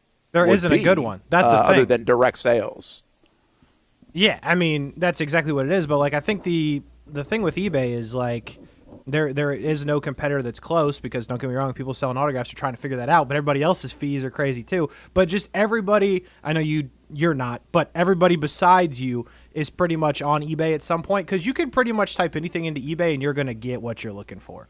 Like, you're not going to get that on Amazon. Like, I hate to tell you. Now, granted, Amazon's going to ship it to you. They're going to start running as soon as you place the order, and someone's going to have it to your door by the end of the day. But, like, eBay, if you type in, like, picture of Brent Martineau framed with his mom, like, someone probably has that, Brent. And, you know, that's just how eBay works. It's very All right. specific. So it's Hamby. Last thing you brought, have you bought anything off eBay recently? Nothing off eBay. My wife likes Facebook Marketplace. Oh, I guess that is a kind of competition. Well, see, but that's like, did you guys pick it up or ship? That's not memorabilia, though, right? No, you can get memorabilia. You off can. Facebook People are treating Facebook Marketplace like it's eBay, but I think Facebook Marketplace is more. It's more plants. It's more plants. It's okay. more plants. I was gonna say local. I got a bet on Facebook Marketplace. But like local, I think Facebook Marketplace is thriving in terms of like going to pick stuff up. Yeah. I don't know anybody that's buying stuff on Facebook Marketplace that's requiring somebody else to ship it. That sounds like a lot of work. Like, I know people have listings that you can ship the stuff, right? But I don't know who's trusting that, because like at the end of the day, I feel like you're kind of just against the other person. Where like the one thing about eBay is you're not getting away with it. If you're trying to scam people, eBay's not having it. If you try not to ship the stuff, eBay's not having it. Like, you get kicked off. The buyer's always protected. So like, I don't know. Hamby, real quick, I want to dive back into what you just said. You guys are buying plants off Facebook Marketplace? Yeah, I thought we'd had this conversation. We have did. Oh, we did. Oh, was I here? You might not have been here. I definitely wasn't here for that. Hey, there's plant stores though, right? Or not? Oh, we've gone to those too. Okay, just a specific type of plant? That was why I was at the that was why I was at that antique store the other day. You should have bought that mask, bro. That was a mistake. Yeah. I mean, we run to those too. No, I'm not quite done yet. Hamby, is there like a specific plant that you're looking for?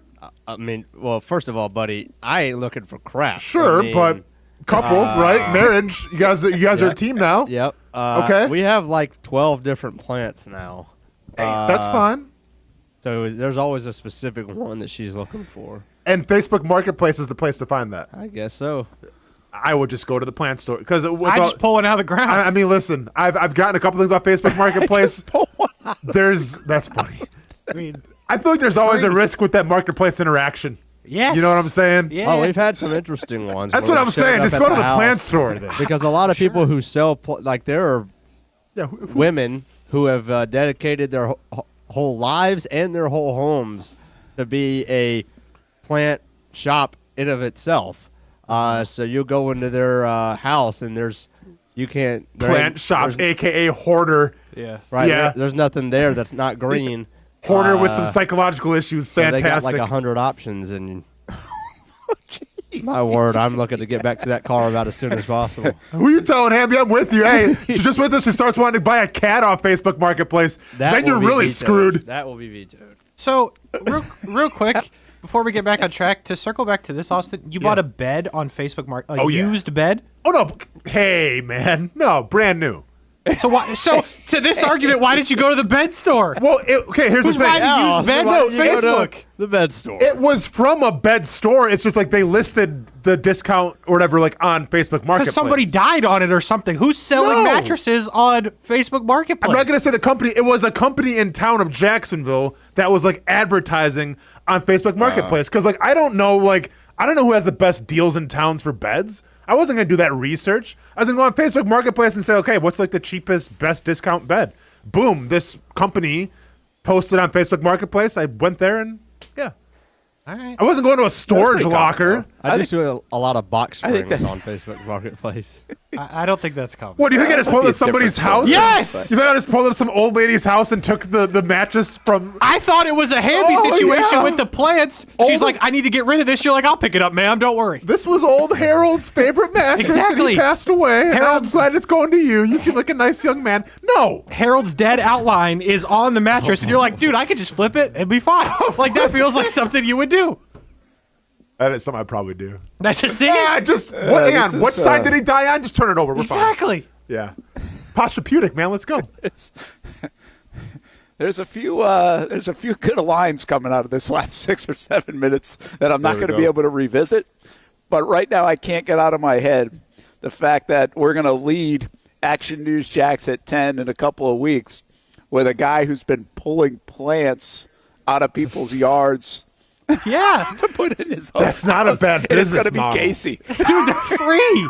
If you just take it, they're free. That's not a bad. Well, and without breaking the law or anything. Once again, Brent, put your earmuffs on. But you could literally theoretically just go to gardens and pull out nice looking plants and then put them on our own pots. Yes. And then that's the business. They would never know. They would never know. Like, I'm telling you, the plant racket is one we should get into. Yeah, everyone's getting like the whole catalytic converters, stealing them from cars. Yeah, that's way way too tough. much work. Way too much hands-on stuff. Just pull some plants out. I like it, Casey. I feel like you get away with it 9 times out of 10. I think so. The number one show for criminals, right here, Brent and Austen Show, the Action Sports Jacks 24/7 Network. Used to be. Where they get all their good ideas.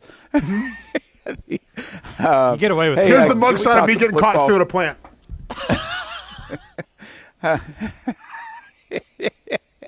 Sorry. Okay, let's go. Hey, all right. One last thing, just to put a bow on the plant thing. Casey, you are married. Does Amanda like plants? And Austin, you were married. Did your ex like plants? This guy, huh? This guy, huh? We gave it out. We could have been out of the Jaguars. I had the mugshot bit. I thought we were good. I thought we could just move on. But now we got to hash my personal life. Go ahead, Casey. Does your wife like plants? And then I'll talk about my ex-wife and the things that she liked. Go ahead, Casey. What do you got for us? No, sir. No, sir. Not a big plant household. What you got? Yeah, my ex-wife was she was big into plants and everything. Also like stones, like jewels and things like that, Brent. Oh. So, yeah. All right. Good deal. That portion of the show brought to you by Kenny Lay and Associates. MenOnlyFamilyLawOnly.com. We'll have Laying Down the Law coming up in just a few minutes. Do you want to know some of her hobbies as well on the topic, or can we go on and talk about the damn Jaguars now? I mean, how far do you want to go? Well, it sounds like you ran, so let's talk about the Jags running game right now. How about that? This is why he's at Baker Sports, huh? Oh, no. Dude's got a new sense of confidence when he's not in the studio, I'll tell you that much. No. And maybe he's a little bitter about the whole audio that we played earlier today about me and Rashawn Gary and Travon Walker. Oh, we got that in. Okay. Yeah, okay. Definitely. You made an appearance on that one, by the way. I know. Casey, you did. Thanks. Hey, the Jags have the best running game in the NFL right now. Simply put, is this an actual trend, Austen Lane? Or is this a 2-game sample of, okay, hey, how do you do? It's off to a good start, but don't plan on it being this sustainable for 17 of them. I mean, I think if you look at who you played against so far in terms of the Bengals and the Panthers, they're not really knocking your socks off in terms of like team defense or anything. So I expect those numbers to go down a little bit, but if you look at what Liam Cole was able to accomplish in Tampa Bay, he takes over a running unit that was ranked last in the NFL and then produces a top 5 rushing offense. I think the Jaguars could definitely be in that ballpark. So while it's not going to be, I think, the top of the league when it's all said and done, I wouldn't be surprised if we're talking about at least a top 8. Casey, top 5 team in rushing by the end of the year. What do you think?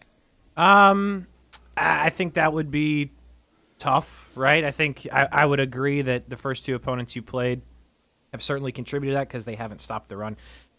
Anywhere else they've been in Cincinnati, obviously, you know the problems that they've had on defense over the last couple of years. I think they have the talent in the room to do it. The question will be can the offensive line play that way? I think you also have to say, does Trevor Lawrence stay healthy? Because the last couple of years he has not, and if Trevor Lawrence is not in there, I can't imagine anyone would be scared of Nick Mullins throwing the football on him, where right now you have to respect the fact that the Jags could throw the football on you and have at many times. I will be interested to see what happens this week, though, with Houston, because the Bucs, when they played Houston this last weekend or Monday night, whatever, that last drive, like Baker tried to throw it around a little bit, but when they got down the red zone, they bullied Houston and punched it right in the end zone. So I'll be interested to see if the Bucs kind of take that approach and go towards Houston that way, even though Houston has a good defense. Oh, by the way, they ran for 169 yards in that game, which is exactly what the Jags are averaging right now. So, I mean, they had success running. It's the pass game that their pass defense is really good. Stingley, Lassiter, and obviously the two edge guys. But maybe the way to beat them is really pound the rock and not throw it 42 times in this football game against the Houston Texans. I really think you're going to like what Robert Hainsey says here in the locker room yesterday just about this offense, about Liam Cohen, what he does so different, and the rest of our interview with Hainsey, who, by the way, has been terrific in the first two games, like absolutely terrific. And it's been a heck of a pickup by the Jacksonville Jaguars. We thought it was, hey, this guy knows the offense, bring a little veteran presence in. This guy's playing as good as you can play at that position through the first two games, and we'll see if he can keep it up. Here he is yesterday. I'd say like the way the time it takes to build the run game, and between him and Grant and Sean and Khalid and Shane, everyone up there on that offensive staff, Rich, Chad, EB, because everyone's a part of the run game, all 11 on every play. You cannot run the ball successfully without all 11. It's our job as offensive linemen, like we want to block for the run. But those other positions, the tight ends and receivers, I mean, they're blocking in the run game, makes it go.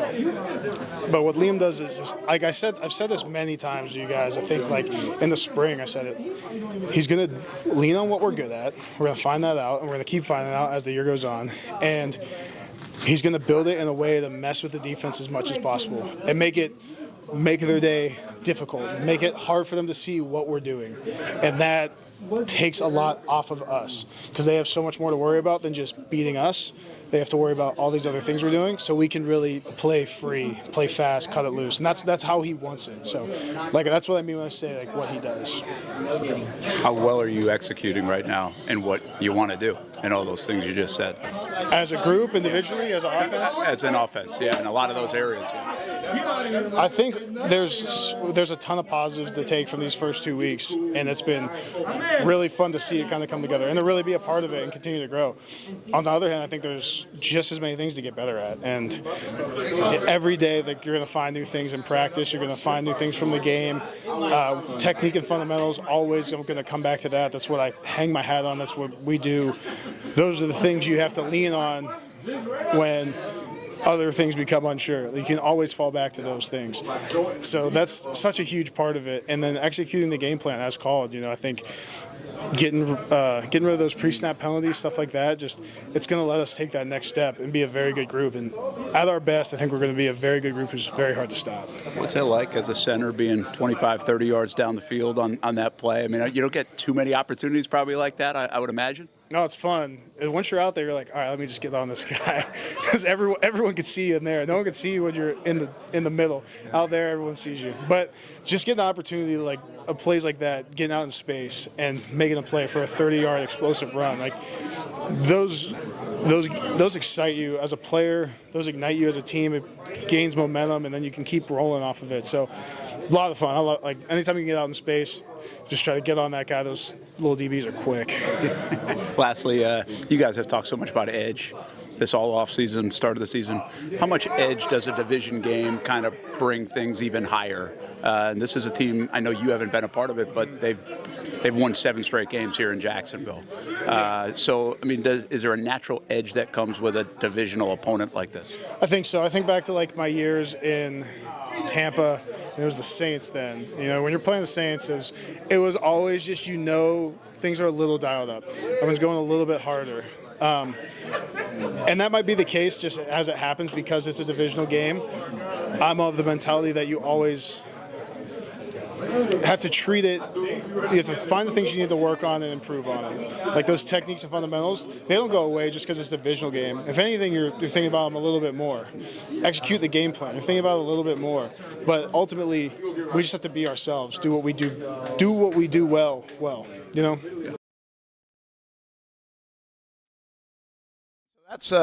That's Robert Hainsey. And did you? We did not. Before this graphic goes up, just a couple. What's up? You got a timeout? Need a timeout? Perhaps more important than anything that he said, we have been debating the last 3 minutes of what is on his shirt. If you could help us out with that, that would be greatly appreciated. So for context here, Brent, I think it's a dog. Hamby thinks it's a seal. Austen thinks it's a patriotic Godzilla, which is questionable. But can you put it back up? Absolutely. Yeah, I'll put it back. I'm sure we could. I never even looked at it. So you really, again, you need to. It's not all about sports. I understand he's talking sports, and your job is in there. But like, what is that, dog? Like, we got to know. We got to know, Brent.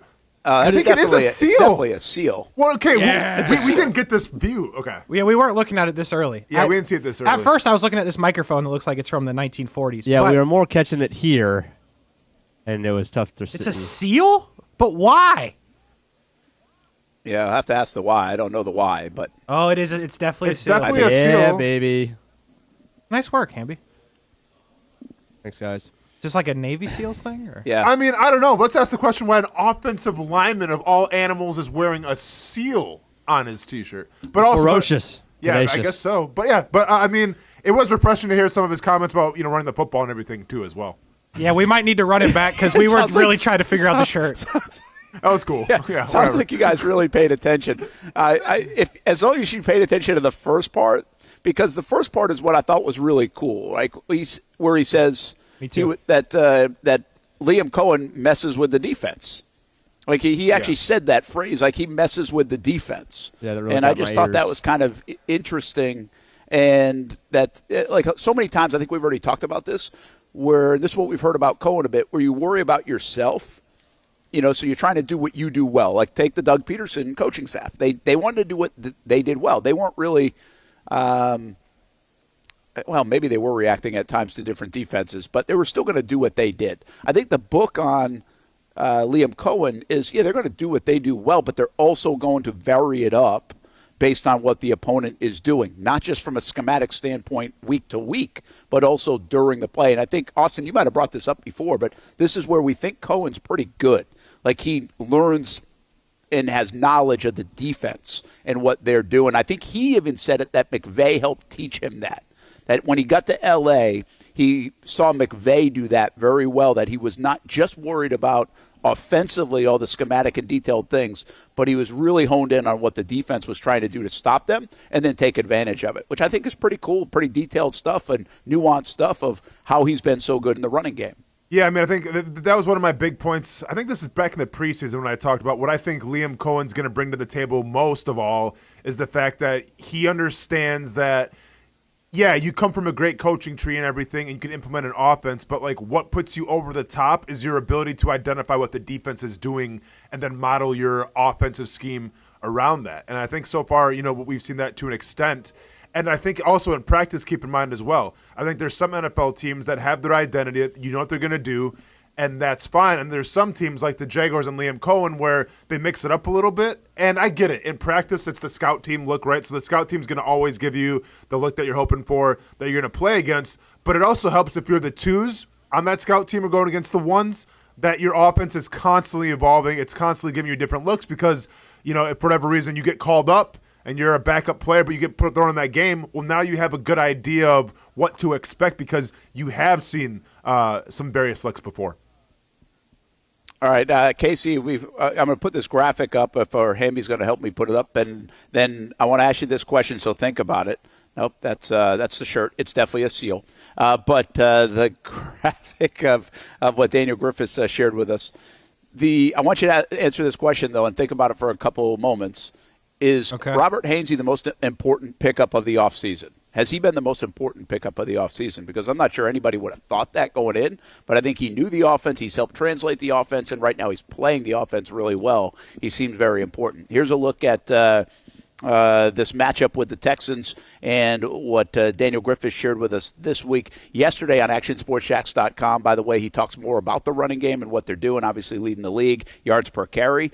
But Brian Thomas Jr. has had success against the Houston Texans. The offensive line of the Jags has done a pretty good job. I thought this was interesting. 1 sack allowed in the last couple of years, and Eric Murray's the one that got the sack. Of course, now he plays for the Jags. And then look at Travon Walker and Josh Hines-Allen. Been very good against that offensive line. Can they be good again and keep C.J. Stroud and company guessing a bit? Because right now they've only got 2 touchdowns in 2 games. ActionSportsJacks.com to read a little more in depth about what Daniel Griffiths gives us there. Griffiths also says this: 79 pass blocks, 0 pressures allowed for Robert Hainsey, 98% pass block win percentage, which is top 10 in the league, 82% run block win percentage, 5th among interior offensive line. So, Casey, is he maybe the biggest acquisition the Jags have made so far? You know, it's definitely arguable. I hear what you're saying.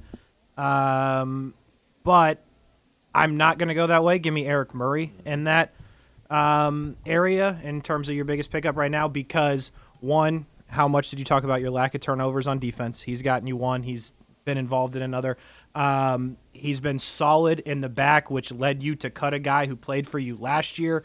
If you want to talk about raising the floor, which Gladstone, that's what they wanted to do. They clearly did that, and I don't even think at this point it's raising the floor. It's they're getting good play from that guy. They're also getting good play from Jordan Lewis. So I think I would look at one of those two guys, although I do appreciate what you're saying and agree that he's been valuable in terms of what they've done on offense, but I think I would go Eric Murray in terms of what they've done on defense. Austin, I guess you could go Jordan Lewis here too, right? I mean, some of these guys have really played well that were picked up in the offseason.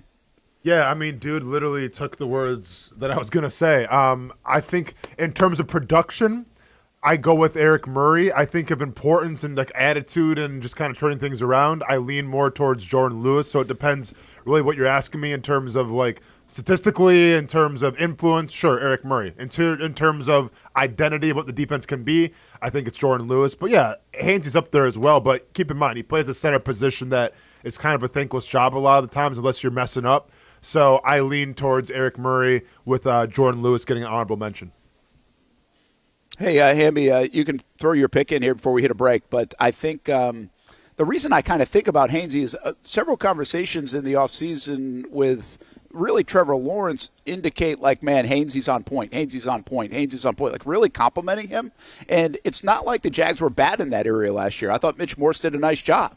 But I think the amount of good that Hainsey's doing plus bringing that offense over has really registered with Trevor Lawrence. I think that duo together might be better than the duo of Mitch Morse and Trevor. And that's not a knock on Trevor, on Mitch from last year because I thought he did an okay job. I mean, a pretty good job, really.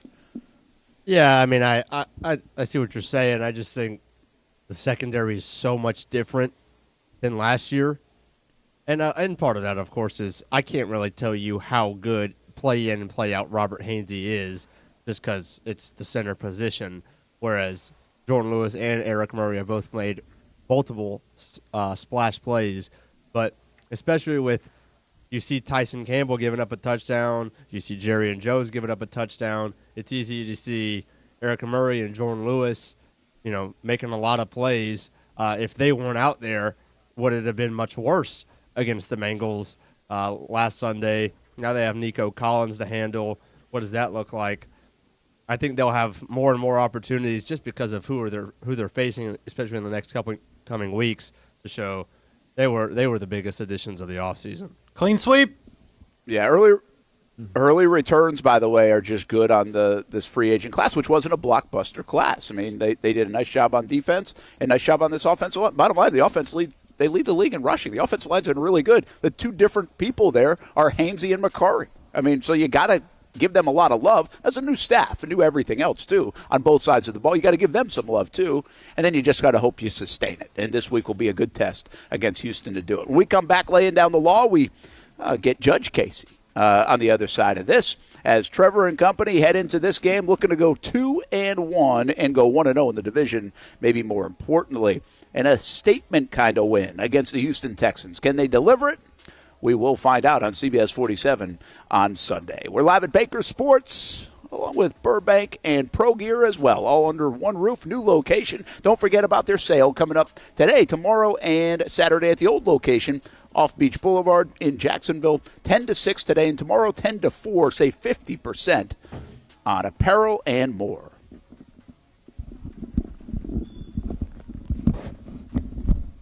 When it's time to get a new car for anyone in your family, just remember, nobody but Nimnick, the #1 Buick GMC dealer in Jacksonville. Get the latest price breaks on 2023 and 2024 models or the newest 2025 vehicles in the showroom on Phillips Highway or shop online at NimnickBuickGMC.com 24 hours a day. GMC Sierras, Yukons, and the redesigned Acadias, or get the all-new redesigned line with Buicks. It's nobody but Nimnick, and part of the reason why is this is a first-class buying experience here at Nimnick Buick GMC. You're not just a customer, you're a friend. This is about getting a vehicle that best fits you and getting you on the road, and also helping you and your family down the road.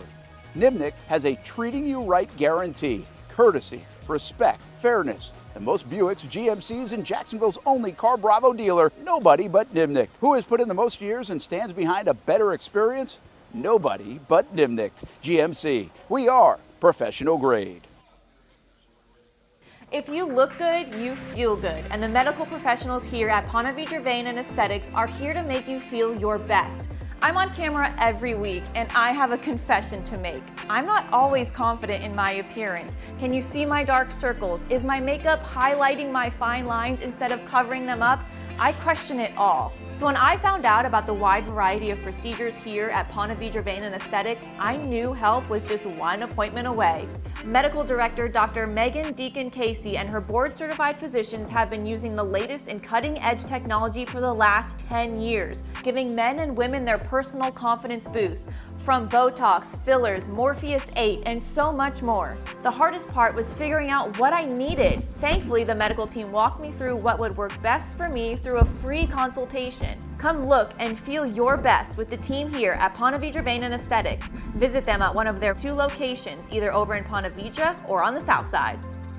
Baker's Sports. It's a hometown business filled with hometown people trying to make you feel right at home. Chris Conley, Jacksonville University. Walker Wright, class of 2018, West Nassau High School. Michael Young, Fletcher High School. Baker's Sports started in a grassroots way and now outfits much of the Southeast. Tony Mazzio, Stanwood High School, class of 2002. High school sports, travel sports, youth sports of all kinds. They are a one-stop shop carrying Nike, Adidas, Under Armour brands, and more. Vincent Caldes, Oakleaf High School. Samuel Coffrin, Paxton School for Advanced Studies. Whether it's sports teams on the field or it's your team in the workplace, like our Action Sports Jacks team, and community events like the Dream 18 Golf Tournament, and many others. Cole Tilley, Hilliard High School. Reagan Webb, Eagles View Academy. Look good, feel good, play good with Baker Sports. Custom sports apparel since 1997. Shop with the hometown team at bakersport.com.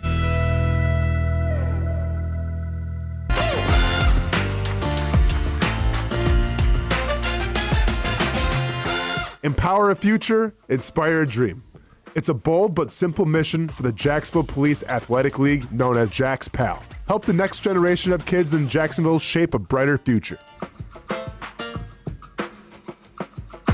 Their after-school programs, teenage leadership programs. There's community outreach. It's been just an awesome opportunity to be out here with my colleagues and do something good for the community. It's really been an interesting opportunity to just see everybody work together in a way that we don't normally in the office. And there's sports.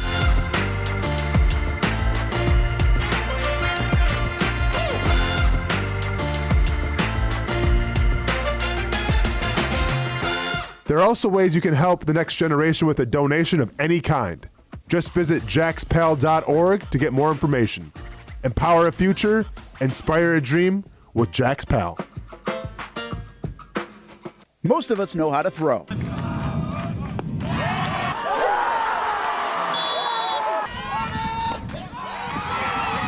But you need to know what to throw. I'm not talking about footballs, baseballs, softballs. We're talking about those items you need to recycle. Republic Services explains it easy. Recycling simplified. 1. Know what to throw. When in doubt, throw it out. 2. Empty, clean, and dry those materials. It takes an extra minute, but it makes a big difference. And 3. Don't bag it. This makes the recycling process faster and more efficient. This is a look at the Republic Services North Florida Recycling Center. You can make this process even more efficient. By utilizing those 3 steps, Republic Services can help you become a better recycler in your home. Learn more at recyclingsimplified.com. Welcome back to the Brent and Austin Show, streaming on the Action Sports Jax 24/7 network. All rise. You gotta stand up. Look at this guy try to stand. What a half-ass stand. Good effort, though, guys. I've never done this with headphones on. Yeah, you know. Aha, styling. Is it tough sitting across from the judge now? Does it feel? Do you feel more intimidated? It's a little intimidating. I'm not gonna lie. I like that. I may not be making eye contact when I give my closing arguments. Oh, you might want to. We'll see. By the way, this is how they do it now, like in a lot of places, right? They still doing like the virtual court appearances. Yeah, bro. Yep, had to do it for my divorce. So, thanks for the lead in there. This is Laying Down the Law right now, presented by Kenny Lay and Associates, men only, familylawonly.com. All right, Judge, what do we have? All right, let's get it going here. Brent, you're going to start, even though you're a known loser at this game, but you're going to start just because I need. Hey, Brent won last week, though. Well, I need him to start on the last one, so I don't want to get confused. Okay. So you're going to start on the first one as well. Brent, right now, Colts are 2-0. And the favorites to win the AFC South on Hard Rock at plus 135 to win the division. The Colts will or will not actually win the AFC South, Brent. They will not win the AFC South. I think they are off to a heck of a start, and hats off to them. I don't know what they're doing. They're not even punting the football. But this was the easy part of their schedule, the easier part of their schedule. They have the Titans coming up this week, and then they have even the Raiders and the Cardinals down the road. But they do have to play some teams that it gets a lot trickier, including the division, like Houston a couple of times, and we hope at least the Jaguars a couple of times. But they've got the Chargers, they have the Chiefs as well, and even like the Seahawks. So this is the fluffier part of their schedule. This is where they could navigate, surprise some people, especially the way the Dolphins look. Heck of a win over the Broncos, but I don't think they'll keep this up. They're almost like peaking early. The Indianapolis Colts will not win the AFC South. Awesome. So I think, number one, the Indianapolis Colts will win the AFC South. Okay. So if you look at the history of the Indianapolis Colts, they've had a lot of great pieces, right? They have a solid defense. DeForest Buckner, want to talk about one of the most underrated defensive linemen in all of football. Kwity Paye has really established himself now as a pass rusher. Like, they have the components on defense, got a great secondary. Obviously, their linebackers are always talked about in terms of Zaire Franklin. But when we talk about their offense, Jonathan Taylor is back to his prime form, one of the best running backs in the league. This team has always had success with bad quarterback play. What happens when you put maybe a decent quarterback at that position? And now keep in mind as well, we talk about a guy, and this is the X factor, in Tyler Warren. Tyler Warren, a tight end, can make all the difference in the world. It made the difference with Kansas City and Patrick Mahomes for a long time. It can make the difference in Indianapolis. And to bring the point home, they have one of the most driven, one of the most holding accountable owners that you've ever seen in terms of, I think her name's Carly. Yeah, you know what I'm talking about. Their owner is on the sidelines holding everybody accountable. She's in the weight room. She's in team meetings. That's scary. Like, if I'm a player, I notice that. It's putting extra pressure on this team, and it's paying dividends. Hamby? If you would have gotten her name, it would have been an automatic dub. That would have had to make up for the fact of, to win the division, you've got to have good quarterback play. You mentioned him, but you didn't say his name. Say his name, Daniel Jones, winner Brent. About that. What about that, man? Brent takes the first one against all odds. Brent didn't mention Indiana Jones either, which I thought was interesting. By the way, Jags plus 210 to win the division on Hard Rock right now. Houston is plus 260. Nice. And Tennessee plus 1,200, I think. 25,000. Okay. Yeah. So if you still think the Texans are good, plus 260 is your number for that. Austin, you'll start on this one. Let's go. And this one is baseball related. This is the first time I have seen somebody else at the top of the World Series odds. Your new World Series favorite is the Phillies at plus 450. The Dodgers are in second at plus 550, I believe, now on Hard Rock. But at plus 450, are the Phillies actually the favorite to win the World Series? So when we talk about the World Series favorite, I'm going to say the Phillies are indeed the favorite to win the World Series in 3, 2, 1. Here we go. Because simple. They have the hitting, and they have the pitching, okay? And I understand, like, teams go on these roller coasters of win streaks and losing streaks. If you look at what Philly's doing right now, they're starting to go back on that win streak. I want to say they've won 8 of their last 10, if I'm not mistaken. That's off the top of the dome. Brent's doing the stats right now, too, trying to cheat. It's all good, though, man. No worries. They have the bats. They have the pitching. They have the experience. They've been there before. Phillies are by far the favorite because in L.A. right now, they're not playing good baseball. And with all due respect to the Milwaukee Brewers, what have they shown you in the postseason? They've been one and done for a long time. So go ahead and give me the Phillies. Bert? Gosh, I can't believe this guy wouldn't pick the Milwaukee Brewers in this situation. No, the Phillies are not the favorite to win. They don't usually get it done, even when they have some of those pieces that were just mentioned. They have a lot of pieces, but they shouldn't be the favorite to win the World Series. I don't think the Dodgers should be the favorite to win the World Series. I think the Milwaukee Brewers should be the favorite to win the World Series. Front to back this year, outside of the opening weekend against the New York Yankees, this team has been on a mission. They feel like they've got a good vibe. I think they've got a good postseason brand of baseball that can move people over, that can scratch off runs. They win late. They get on top of people early. They win in a variety of ways, and I think they can pitch it as well. So I think they are the favorite to win. They've got, I think, the best record, or right there in the National League all season, which could also play in to where they are playing. Give me the Milwaukee Brewers as the favorite to win the 2025 World Series. Amby? The Phillies should not be the favorites right now because they don't have Zach Wheeler, but that doesn't mean you just throw the Brewers up there with all the postseason success that they have had. Not a lot. Winner Austen. There we go. All right, winner take all right here. Brent, Best record in baseball. Hey! What? Oh! 2 games out of that? Okay. We got to stay Order. on schedule, Order. folks. All right, order. Damn right, Hamby. Damn right. Order in the court. All right. Brent, here we go. For a chance to win, you'll lead it off. We are here on the Action Sports Jax 24/7 network streaming this lovely program. A lot of programs on this network, including Stadium Pulse is a good one. Mia has a new show, which is great. Club 904. Thank you for that. I You're appreciate it. We kicked Young and Norvell off. That wasn't nice, Brent. But anyway, there's another one that's been here almost as long as the network has existed, and that's Scrap House.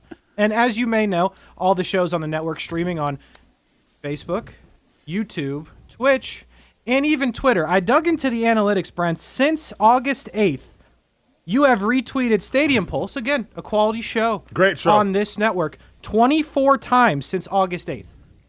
Mia's show, which hasn't even been on a month, you've retweeted 28 times since August 8th.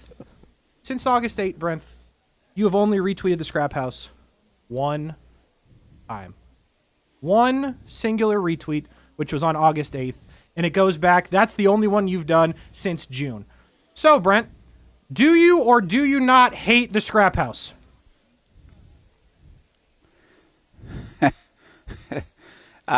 Yes, I hate the Scrap House. It should not be on the Action Sports Jax 24/7 network.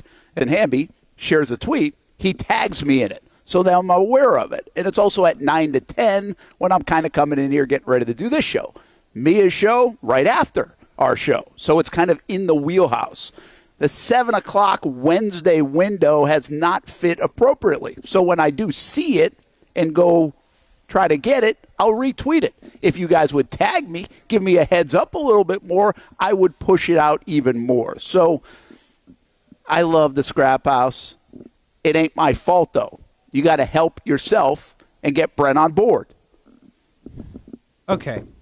So, just to be clear, you're arguing that Brent does hate the Scrap House. I know there was a long-winded thing there, but you're okay, go ahead. Yeah, I got it. And even if he said he didn't, my whole argument was going to be he hates the Scrap House anyways. By all means. Because I don't even care about the dub here. I'm just sticking up for ourselves now. Appreciate you. Some things are more than one. 2. Hamby, count me down. Sorry, do it again. Sorry. 3, 2, 1. Listen, when you want to talk about hate or dislike of something, Brent Martineau does hate the Scrap House. And here's why. If you look back at the analytics, because apparently we're all about the Twitter views and we're all about retweets, and that's how some people get paid, not the person's decision, maybe Brent's decision. Our biggest show that we've ever done where we had the most viewership came from when we were at a golf course, but WrestleMania was canceled for COVID. Okay? So don't tell me that wrestling's not a big deal or wrestling doesn't get numbers. Because the numbers, you want to go back to the biggest moment on our show, stemmed from WrestleMania getting canceled. So number one, wrestling is a big deal. Number two, just because it's not on Fox anymore doesn't mean that you shouldn't be paying attention to wrestling. Just went to ESPN, okay? Once again, going to showcase WrestlePalooza taking place this Saturday on ESPN. It's starting to cross over now as a pop cultural phenomenon. Okay? And if you don't want to be a part of it, that's fine. And number three, don't tell me that you don't have time to retweet it, because I've been in here every single time for Scrap House. I see Dan Hicken. Every once in a while I see Stuart Weber. I don't see your truck in the parking lot. And last time I checked, your kids are in college. So what's the excuse? Are you walking the cul-de-sacs at 7 to 8? You can still hit that retweet button, because I've seen you tweet during our show before. Just had nothing to do with us. So with that being said, yes, to answer the question, Brent Martineau does hate the Scrap House. The prosecution rests. Hamby? Brent just played that victim card harder than Aziz Al-Shaiir. Winner Austen. Here come the Joker tweets. Brett, 28 retweets. 28 retweets on Mia's show, bro. She's been here less than a month. You addicted? Like, what's the problem? What's going on there? Well, you guys have all been on it. What is that? New show. I have. Yeah, new show. Answer the question, Yeah, Brett. new show. Oh, okay. So just any new show gets 28 retweets. And 28, dude, you have a problem. All right.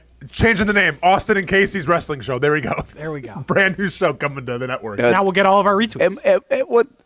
There is one other element here on the Scrap House. Like, I usually will retweet and kind of say something, like Ask Hamby's show, right? Like I'll say, something about DJ Lagway or something like that.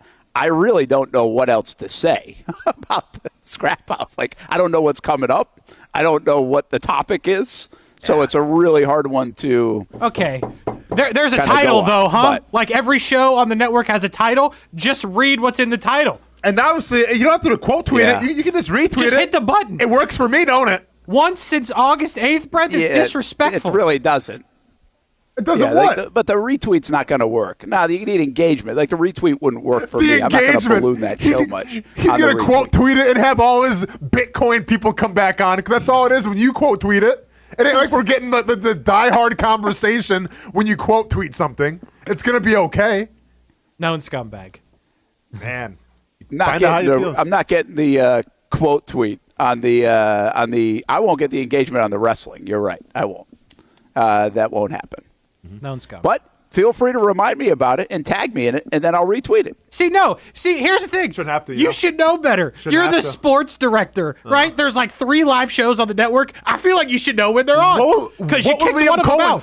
What will Liam Cohen say right now about accountability? I have no idea, but I'm sure it's bad towards Brent, because that's an absolute disaster, Brent. And by the way, when we do a retweet, here's what we do. We get our phones out and we hit that button. He's going to be very graphic with it. Yeah. And by the way, Brent, when your kids needed food, did they have to tag you on Twitter for you to go to the pantry and make something? I mean, come on. Everybody's got to tell you when they need something. Have some respect. The judge what's going on? The judge has lost it. The judge has lost it. Ask the kids. No wonder Ty's so damn small. You starved him for 15 years. That's unbelievable. Ask the kids. Ask the kids how many times I've gone to the pantry to get them something. Oh, man. Maybe he's just a bad parent. Help you. Help me. Help you. Now I see Now I see why you wanted Brett to go first. By the way, yeah, it all makes sense. I guess. Oh man. Now I'm going to have to tweet the Scrap House like crazy just to offset you guys. Oh yeah, I expect to see that commercial during the Action Sports Jags pregame show. Yeah, that's true. Yeah, right. Expect to see that by the way, with T-shirts. The Scrap House replays today at 3 o'clock on the Action Sports Jacks 24/7 network, actionsportsjacks.com. Too late. There you go. Too late. It's Laying Down the Law with Kenny Lane Associates, men only, familylawonly.com. I expect a divorce coming here soon between the three of us. We will take a break. One more to go. We'll put a bow on the show, and then Club 904 is coming up next with Neil O'Brien right after us at 1 o'clock. Probably retweet it. When it's time to get a new car for anyone in your family, just remember, Nobody but Nimnick, the #1 Buick GMC dealer in Jacksonville. Get the latest price breaks on 2023 and 2024 models or the newest 2025 vehicles in the showroom on Phillips Highway or shop online at nimnickbuickgmc.com 24 hours a day. GMC Sierras, Yukons, and the redesigned Acadias, or get the all-new redesigned line with Buicks. It's nobody but Nimnick, and part of the reason why is this is a first-class buying experience here at Nimnick Buick GMC. You're not just a customer, you're a friend. This is about getting a vehicle that best fits you and getting you on the road, and also helping you and your family down the road. Nimnick has a treating you right guarantee, courtesy, respect, fairness, and most Buicks, GMCs, and Jacksonville's only Car Bravo dealer, nobody but Nimnick. Who has put in the most years and stands behind a better experience? Nobody but Nimnick. GMC. We are professional grade. If you look good, you feel good. And the medical professionals here at Ponte Vedra Vein and Aesthetics are here to make you feel your best. I'm on camera every week, and I have a confession to make. I'm not always confident in my appearance. Can you see my dark circles? Is my makeup highlighting my fine lines instead of covering them up? I question it all. So when I found out about the wide variety of procedures here at Ponte Vedra Vein and Aesthetics, I knew help was just one appointment away. Medical Director Dr. Megan Deacon Casey and her board-certified physicians have been using the latest in cutting-edge technology for the last 10 years, giving men and women their personal confidence boost. From Botox, fillers, Morpheus 8, and so much more. The hardest part was figuring out what I needed. Thankfully, the medical team walked me through what would work best for me through a free consultation. Come look and feel your best with the team here at Ponte Vedra Vein and Aesthetics. Visit them at one of their 2 locations, either over in Ponte Vedra or on the south side. Baker's Sports. It's a hometown business filled with hometown people trying to make you feel right at home. Chris Conley, Jacksonville University. Walker Wright, class of 2018, West Nassau High School. Michael Young, Fletcher High School. Baker's Sports started in a grassroots way and now outfits much of the Southeast. Tony Mazzio, Stanwood High School, class of 2002. High school sports, travel sports, youth sports of all kinds. They are a one-stop shop carrying Nike, Adidas, Under Armour brands, and more. Vincent Caldes, Oakleaf High School. Samuel Coffrin, Paxton School for Advanced Studies. Whether it's sports teams on the field or it's your team in the workplace, like our Action Sports Jacks team, and community events like the Dream 18 Golf Tournament, and many others. Cole Tilley, Hilliard High School. Reagan Webb, Eagles View Academy. Look good, feel good, play good with Baker Sports. Custom sports apparel since 1997. Shop with the hometown team at bakersport.com.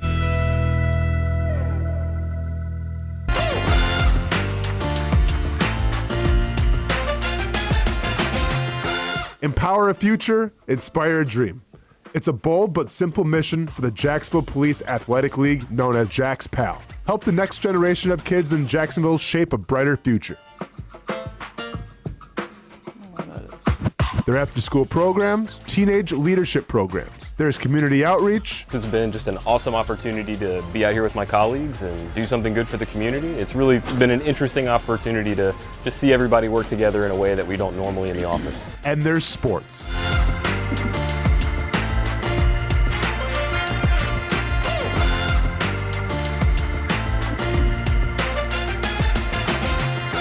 There are also ways you can help the next generation with a donation of any kind. Just visit jaxpal.org to get more information. Empower a future, inspire a dream with Jax PAL. Most of us know how to throw.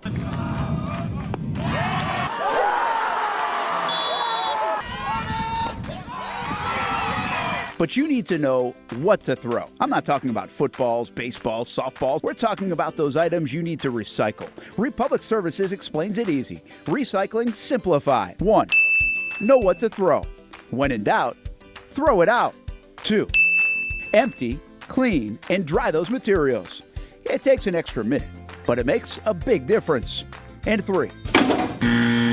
Don't bag it. This makes the recycling process faster and more efficient. This is a look at the Republic Services North Florida Recycling Center. You can make this process even more efficient. By utilizing those 3 steps, Republic Services can help you become a better recycler in your home. Learn more at recyclingsimplified.com. Welcome back to the Brent and Austin Show, streaming on the Action Sports Jax 24/7 network. Well, there's a look at Travis Hunter. How many snaps will he get this week against the Houston Texans? Split like he did last week on offense and defense? We will find out. And speaking of Republic Services, recycled headlines of the day, recyclingsimplified.com. Ezra Cleveland has missed 2 practices in a row now. We'll see what the injury report has to say, but we're just talking about this offensive line, how good it's been. Ezra Cleveland with a foot injury could be a factor here, guys. And Austin, I'm not sure where they go. Do they go to Adoga? Do they go to Milam's just getting back in the mix a little bit, so he's not ready. Jonah Monheim, but this will be an interesting deal if Cleveland can't go on Sunday to see where they go with that backup option. Yeah, I assume if he can't go, it'd probably be Adoga just because I think he has the most experience in everything. You know, I'm not sure if you want to throw a rookie out there, especially against a pretty good Houston Texans defense that could probably give you some fits. So it's definitely one to monitor, right? Because I think this entire offensive line as a unit has been playing at a very high level. And now all of a sudden, if you take one of those dominoes out, does the whole thing kind of come crashing down? Yeah, it'll be interesting. We got a couple of minutes to go, guys. Bills, Dolphins. How bad does this get tonight for the Dolphins, Hamby?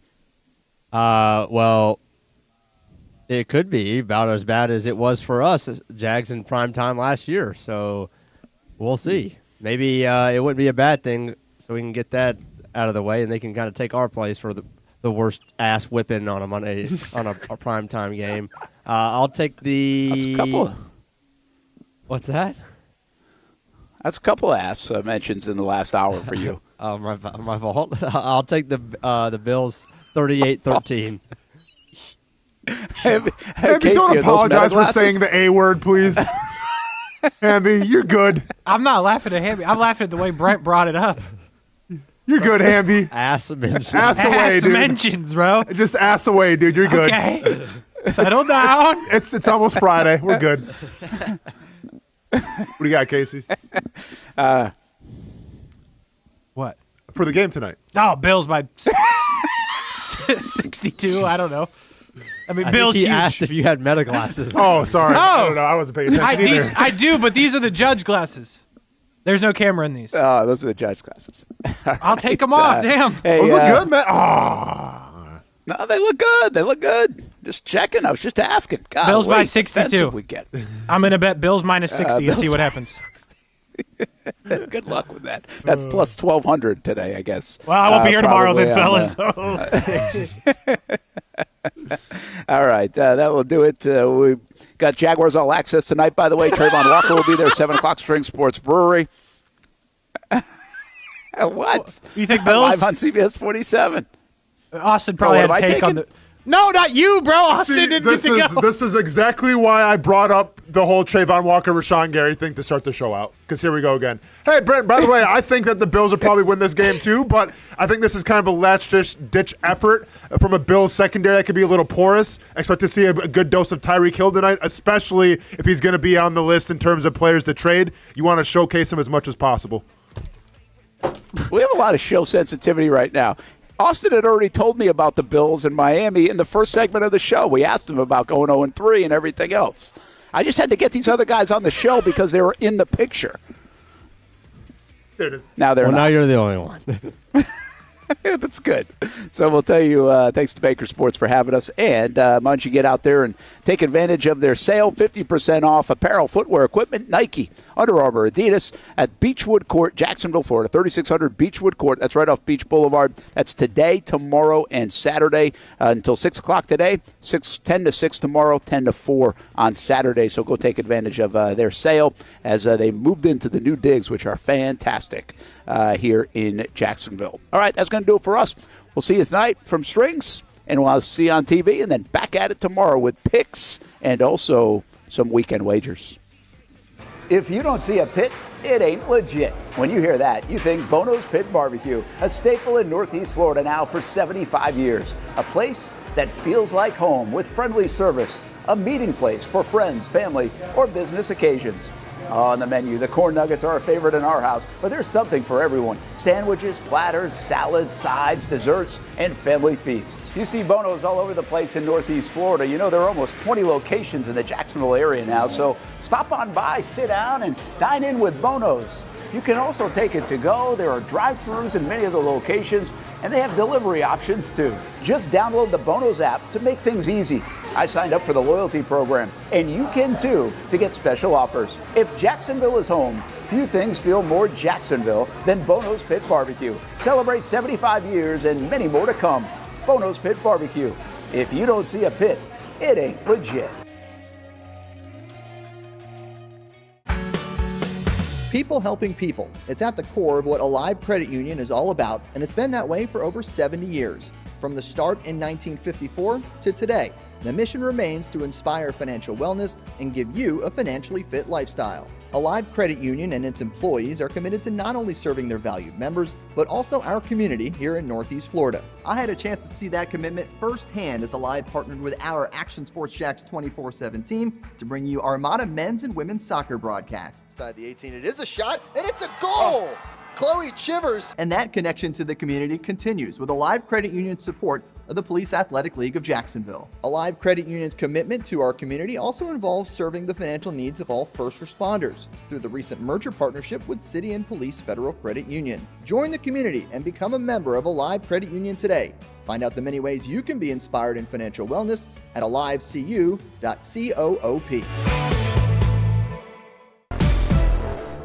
CGC Water Treatment and Plumbing is taking their 75-plus years of expertise and expanding to CGC Home Services. Water treatment and plumbing is still a big part of what they do, and now they can do even more for you. Home services like kitchen and bathroom remodeling, showers, sinks, faucets, toilet repair, backflow testing, and the list keeps going. Find all they can do at CGC.